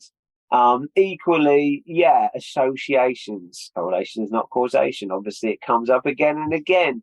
Not to ignore the potential value of those type of studies, which can highlight things that require our attention, provide us with confidence, sometimes very high levels of confidence in a relationship, if we can find a way of somehow accounting for the confounders. But nonetheless, I hope we can look at the fact that we can get proof of concept from a whole load of studies. They can actually generate a ton of information, but they can very rarely tell us that this is good or this is bad. They can tell us what's happening and why it's happening. And then if we then take the time to understand the individual needs and the obstacles that any one individual is facing, we could say, okay, well, knowing how this works, how the ketogenic diet works, but knowing that you've got hydrogen sulfide SIBO, and this is going to induce increased bile release, a source of sulfur, which could then actually cause further problems. This isn't going to be a good idea for you now, no matter how good the weight loss was in the one study that actually gave them a ketogenic diet. Not for you, at least not right now. I hope that we get there. Some days I feel hopeful. I think it was like 4 years ago. There's that Stevia study, that it makes made rats infertile or whatever, and I was kind of reciting that for a couple of years, and then I looked into it, and the doses they were using were incredibly high. It was like tons and tons of stevia to make them infertile. So do you that is often the key thing. Some of these animal studies can be so misleading. So we've obviously recently seen one on NAD. Right. And of course, they gave them the most extraordinary high doses. And this, of course, is knowing that, hey, you provide an energy supply to cells. There's often bigger reactions. And this is where at almost all dosages that you could squeeze into a mammal, yeah, we're going to see a dramatic improvement in cellular activity, metabolism, respiration. We're going to avoid the Warburg effect and the mitochondrial changes that open the door up to alterations in metabolism that can eventually lead to cancer. Cool. We know this, but what happens if you go even higher and higher and higher? Well, you can potentially support the metabolism of the cancer cell itself.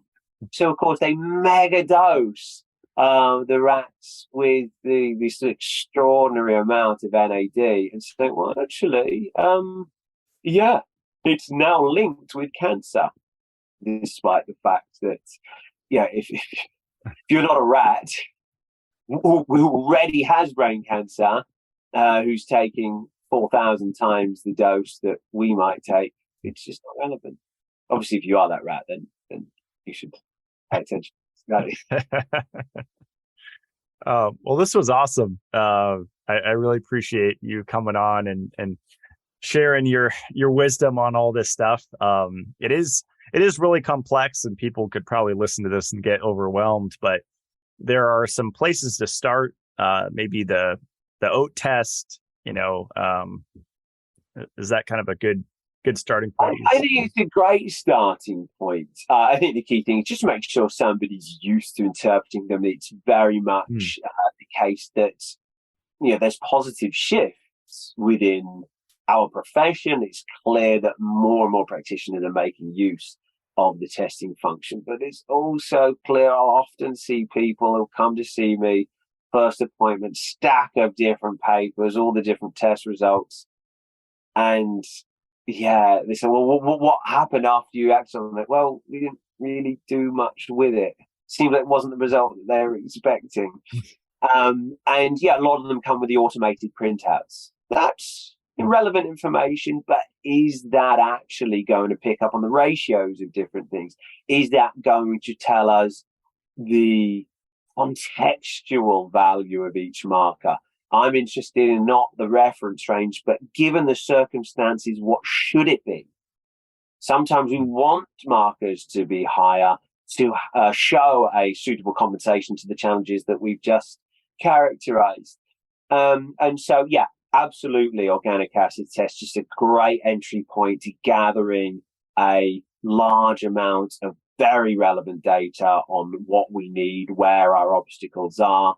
That and the heart rate variability, people to do nothing else, that's going to take them a real decent way.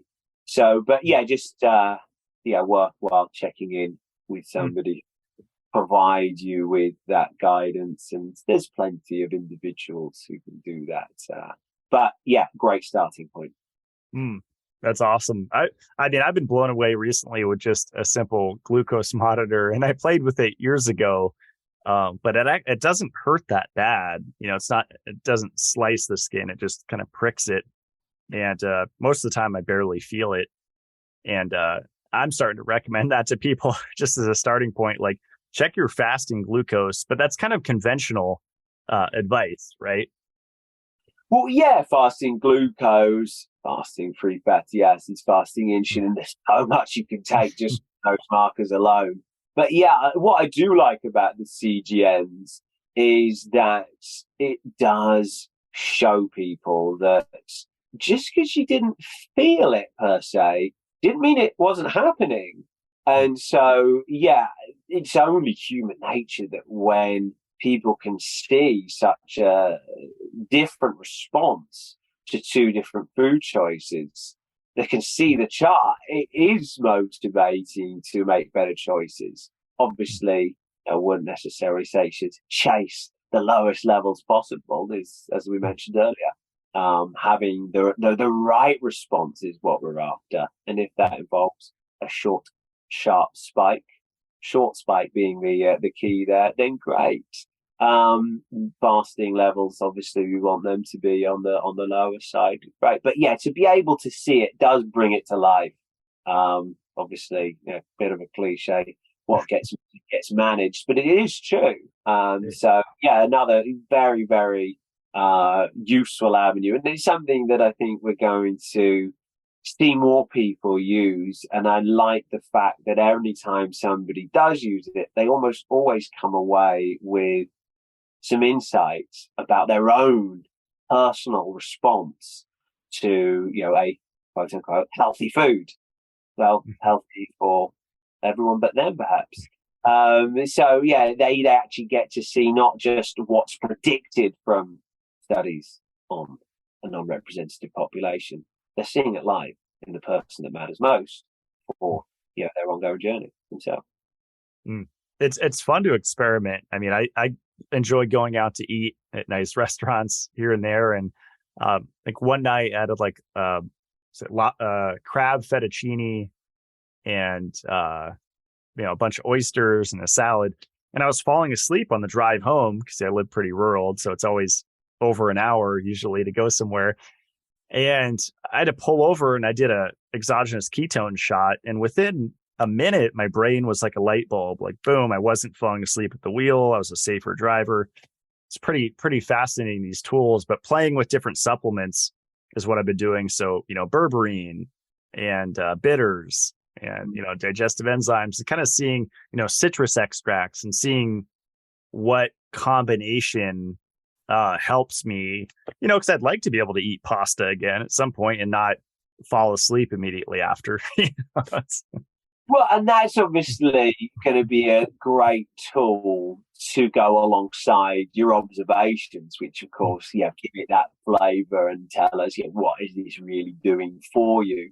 You are now matching what you're seeing on the front line to the mechanics that these tools are allowing us insight of. And I think that just gives us hours of observing these things that weren't available to practitioners in the past. It is an exciting time. So very, very interested in how that can enhance what we're doing. Not replace it, but enhance it. And there's so many ways that I can see it doing that. Yeah, I think they're using in studies now continuous ketone monitors, and I can't wait for combination, the CGM with the ketones with it. That would be incredible. Well, surely someone who's listening to this has got to get on that, because I think you're not alone in finding that quite an enticing prospect. I understand why. Yeah, and that next thing's insulin. I haven't tested that, so I'm curious to see what that would be. Which you test fasted, right? Yeah, I think that sometimes it will simply be included in a full blood count, and it's interesting. But of course, how do we know exactly what to make of it? But fasting insulin is definitely an interesting marker. It can give us a great idea, because that's likely to change before the fasting glucose. How much insulin does it take to keep the blood glucose in check? So getting that early on, before we start to see movements in the fasting glucose, that's always a useful marker. So one that I'll run fairly regularly. And I have to stop asking questions, but this should be the last one. Do you agree with the conventional diagnosis that a fasting glucose over 100 is indicative of was it milligrams per deciliter, is indicative of prediabetes? So obviously there is a very distinct correlation. And so in that regard, we know that for at least a decent chunk of those, then yes, we are expecting insulin to be a big deal. But I'm particularly interested in the total net sum of factors that influence our glucose, because of course the focus is rightly often placed on insulin. Good reason for that. But what about adrenaline? If somebody is subject to high sympathetic tone, and that means that they are mobilized, There's adrenaline production above and beyond what we would consider to be ideal levels. Well, what is adrenaline's primary purpose? It's to boost glucose availability in the bloodstream. Secondary effects, of course, impact on vigilance as well. And so, yeah, this is where I would be cautious about jumping in just on the basis of that measurement, because, yeah, I want to know how much of that is to do with insulin's ability to bring it down and how much of that is to do with adrenaline's effect on bringing it up. So, yeah, unpicking it can be really valuable. Interesting. Okay, awesome. And it's so funny how every practitioner, like I've had on the podcast, has their different philosophy on how to go about it, which is, I guess, good, because people can choose which kind of philosophy they want to go with. But, I've had people on where it's just hair tissue mineral analysis, based on, Paul Eck or, Dr. Lawrence Wilson. And that is all you need. That is the most important picture to see is your, mineral balancing. And I could see why people are so confused and just overwhelmed, and they just give up and say, I'm just gonna, I don't know.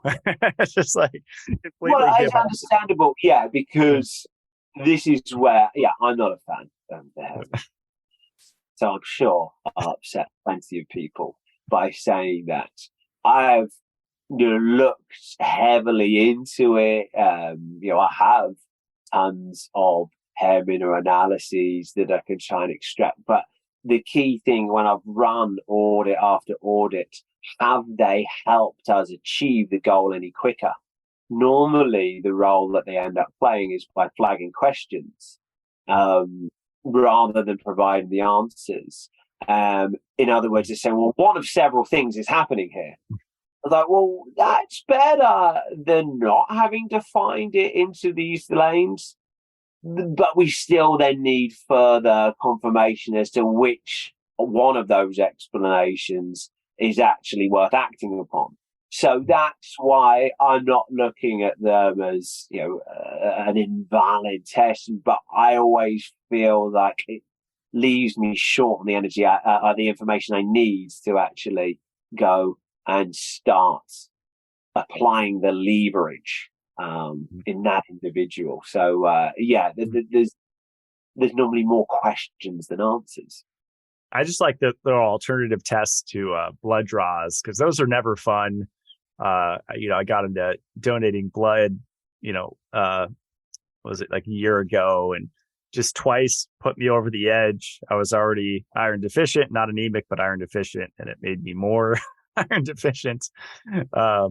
So yeah, I like the, saliva, the urine, and the hair. It's just nice to have alternatives to sticking a needle in you. The oat test is it first morning urine? Yeah, so first morning urine. Okay. Pretty easy to collect. And then put your sample in the fridge till the courier arrives, and they take care of it from there on in.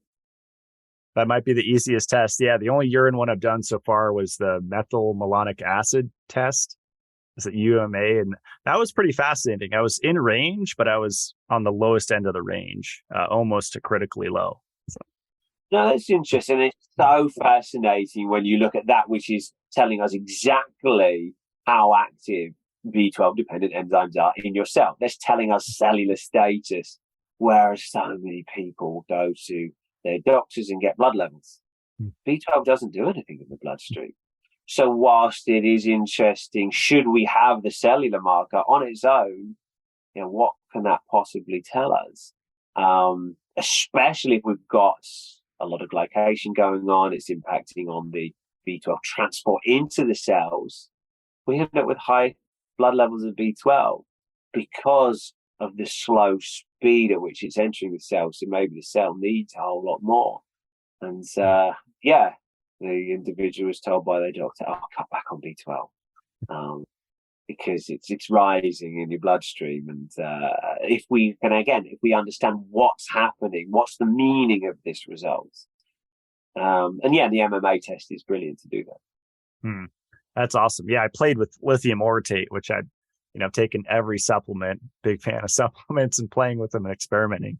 I took lithium orotate years ago and as a nootropic when I was finishing college. And I started taking it again because it's a B12 transporter. And I did feel a difference. But then I read all the scary stuff about it and kind of got back to cycling it instead of taking it daily.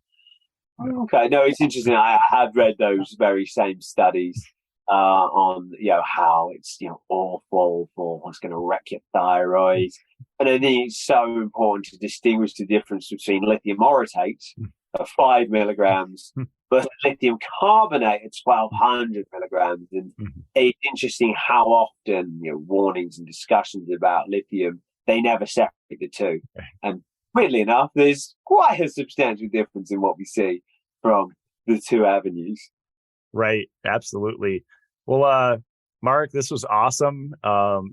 Website is marekdoyle.com. I'll put the link below where you guys can check them out. You have all your previous podcasts. Hopefully I make it on there. You have your articles, academy, mentoring. So do you have kind of one-on-one coaching and group coaching that you offer? So the Academy program is where we will specify the dates, and then those can congregate on London if they're attending in person, or of course they can attend via Zoom. It is 2023 after all. So that's where, we'll have the group by, but yes, I also offer the mentoring for practitioners who want a second set of eyes on a test result, or they found that an individual they're working with has come to a plateau and they want some input. So and that's one-to-one. So should that be of use to anyone out there? Awesome. Then drop me a line. Awesome. I love it. Well, thanks so much for coming on, and stick around as we close out the show. Okay, will do.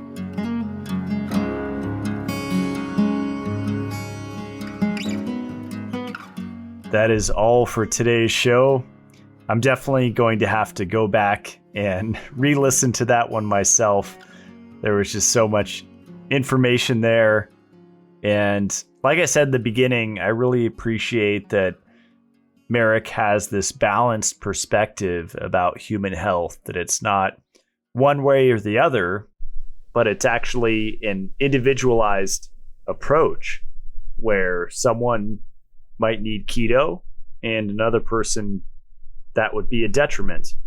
I know for me personally, keto has been tremendously helpful, and I know it would have been even if I didn't drink sugared milk or consume potatoes. Being in Idaho, several hundred grams of carbohydrates every day did not do my body good, even though I was very physically active here on the homestead. So he definitely has me interested in the oat test. I've never had that done. As I mentioned, I had the methylmalonic acid test done, and that was very enlightening. I didn't know where to go with that information, but it was still interesting to know. I do find it really fascinating that every practitioner has their go-to test, whether it's the oat test or HTMA or an iron panel or blood work. It seems like different practitioners have their different holy grail. And a message I get frequently from people on social media is that they're overwhelmed and confused and just feel defeated because of the information overload of all these different practitioners telling them different things. My answer to that is just to experiment, go with your intuition. I understand it's difficult if someone has a debilitating condition that they just want to move through as quickly as possible. But it's really important to take a step back, get quiet, get centered and grounded, and then make a decision from there on which practitioner, which protocol, which supplement regime that you feel called to. I've changed my mind on a lot of things and broadcasted that here on the podcast. One thing I'll never change my mind on is the power of nutritional supplements. They've absolutely changed my life. And even if I didn't sell them, that would still be my message.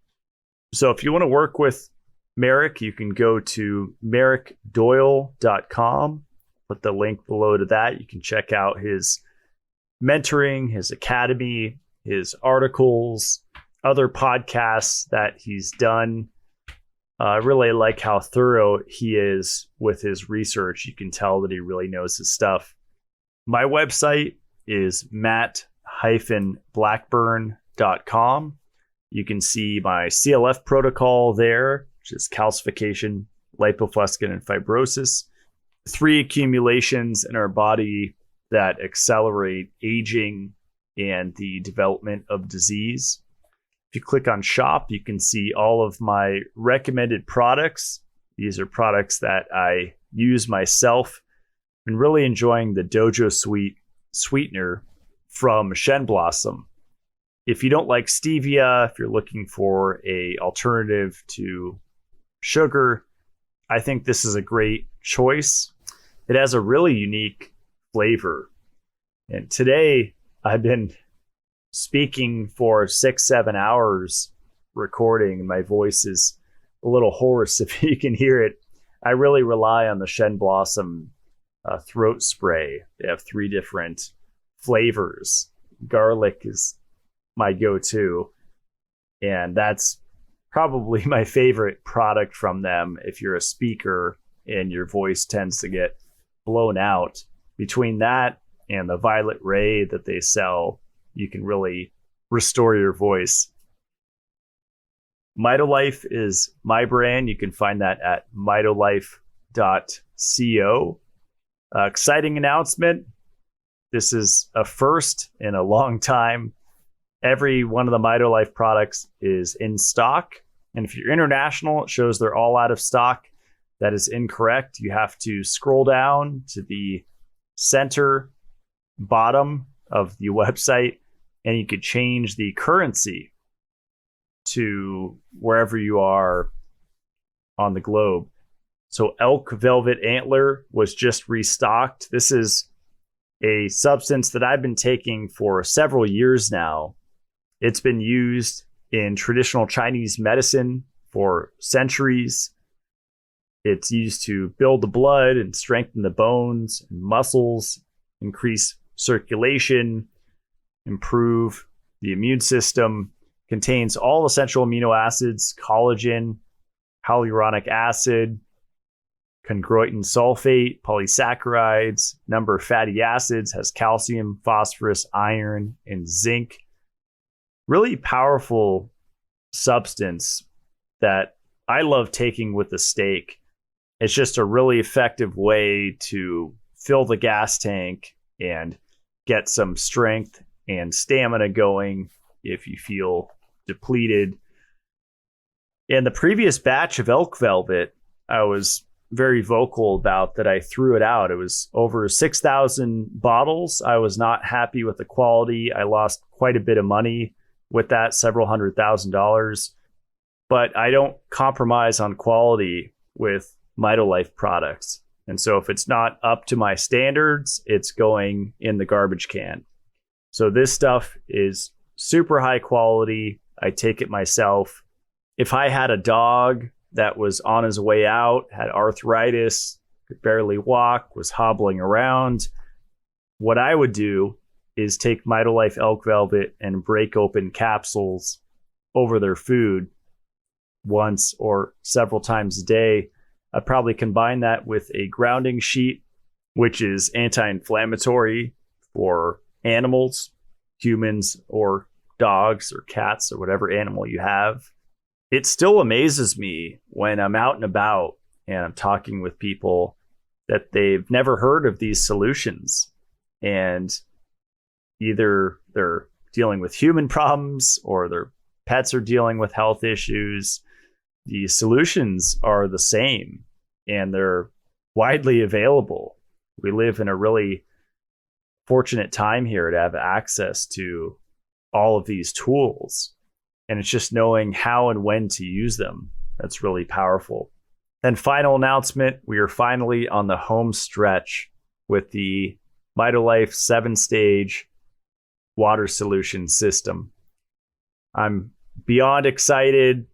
I've lost count how much time and money and energy I've put into this project. It's truly blood, sweat, and tears that has gone into this truly custom, state-of-the-art, unique water filtration unit. So a pre-production run is arriving to our shipping center on Monday next week, and those 30 units will be available first to Mitolife Academy members on YouTube. And then as we ramp it up with making more units available, because these are really built from scratch, it's a lot of work to put these together. We're not just private labeling it from a water conference or from Alibaba from China. These are completely custom built, and I'm so excited to get them under your kitchen sink. So if you want to stay in the loop, the best way is probably to sign up to the newsletter. If you scroll down on the Mitolife site, type in your email and click sign up. That way you get notified when we have new product launches. You can also keep an eye on our social media. We're on Facebook and Instagram. I love creating new solutions and combinations for people to help them improve their health. It's really why I'm here. It's my passion. And even with all of the chaos that comes along with it, it's worth it to me, especially when I hear from a breast cancer survivor that my information has changed their life. All I need is a few of those, and it was all worth it to me. So thanks for your support. Thanks for supporting the show, sharing it with your friends, and I will see you guys next Friday. Stay supercharged.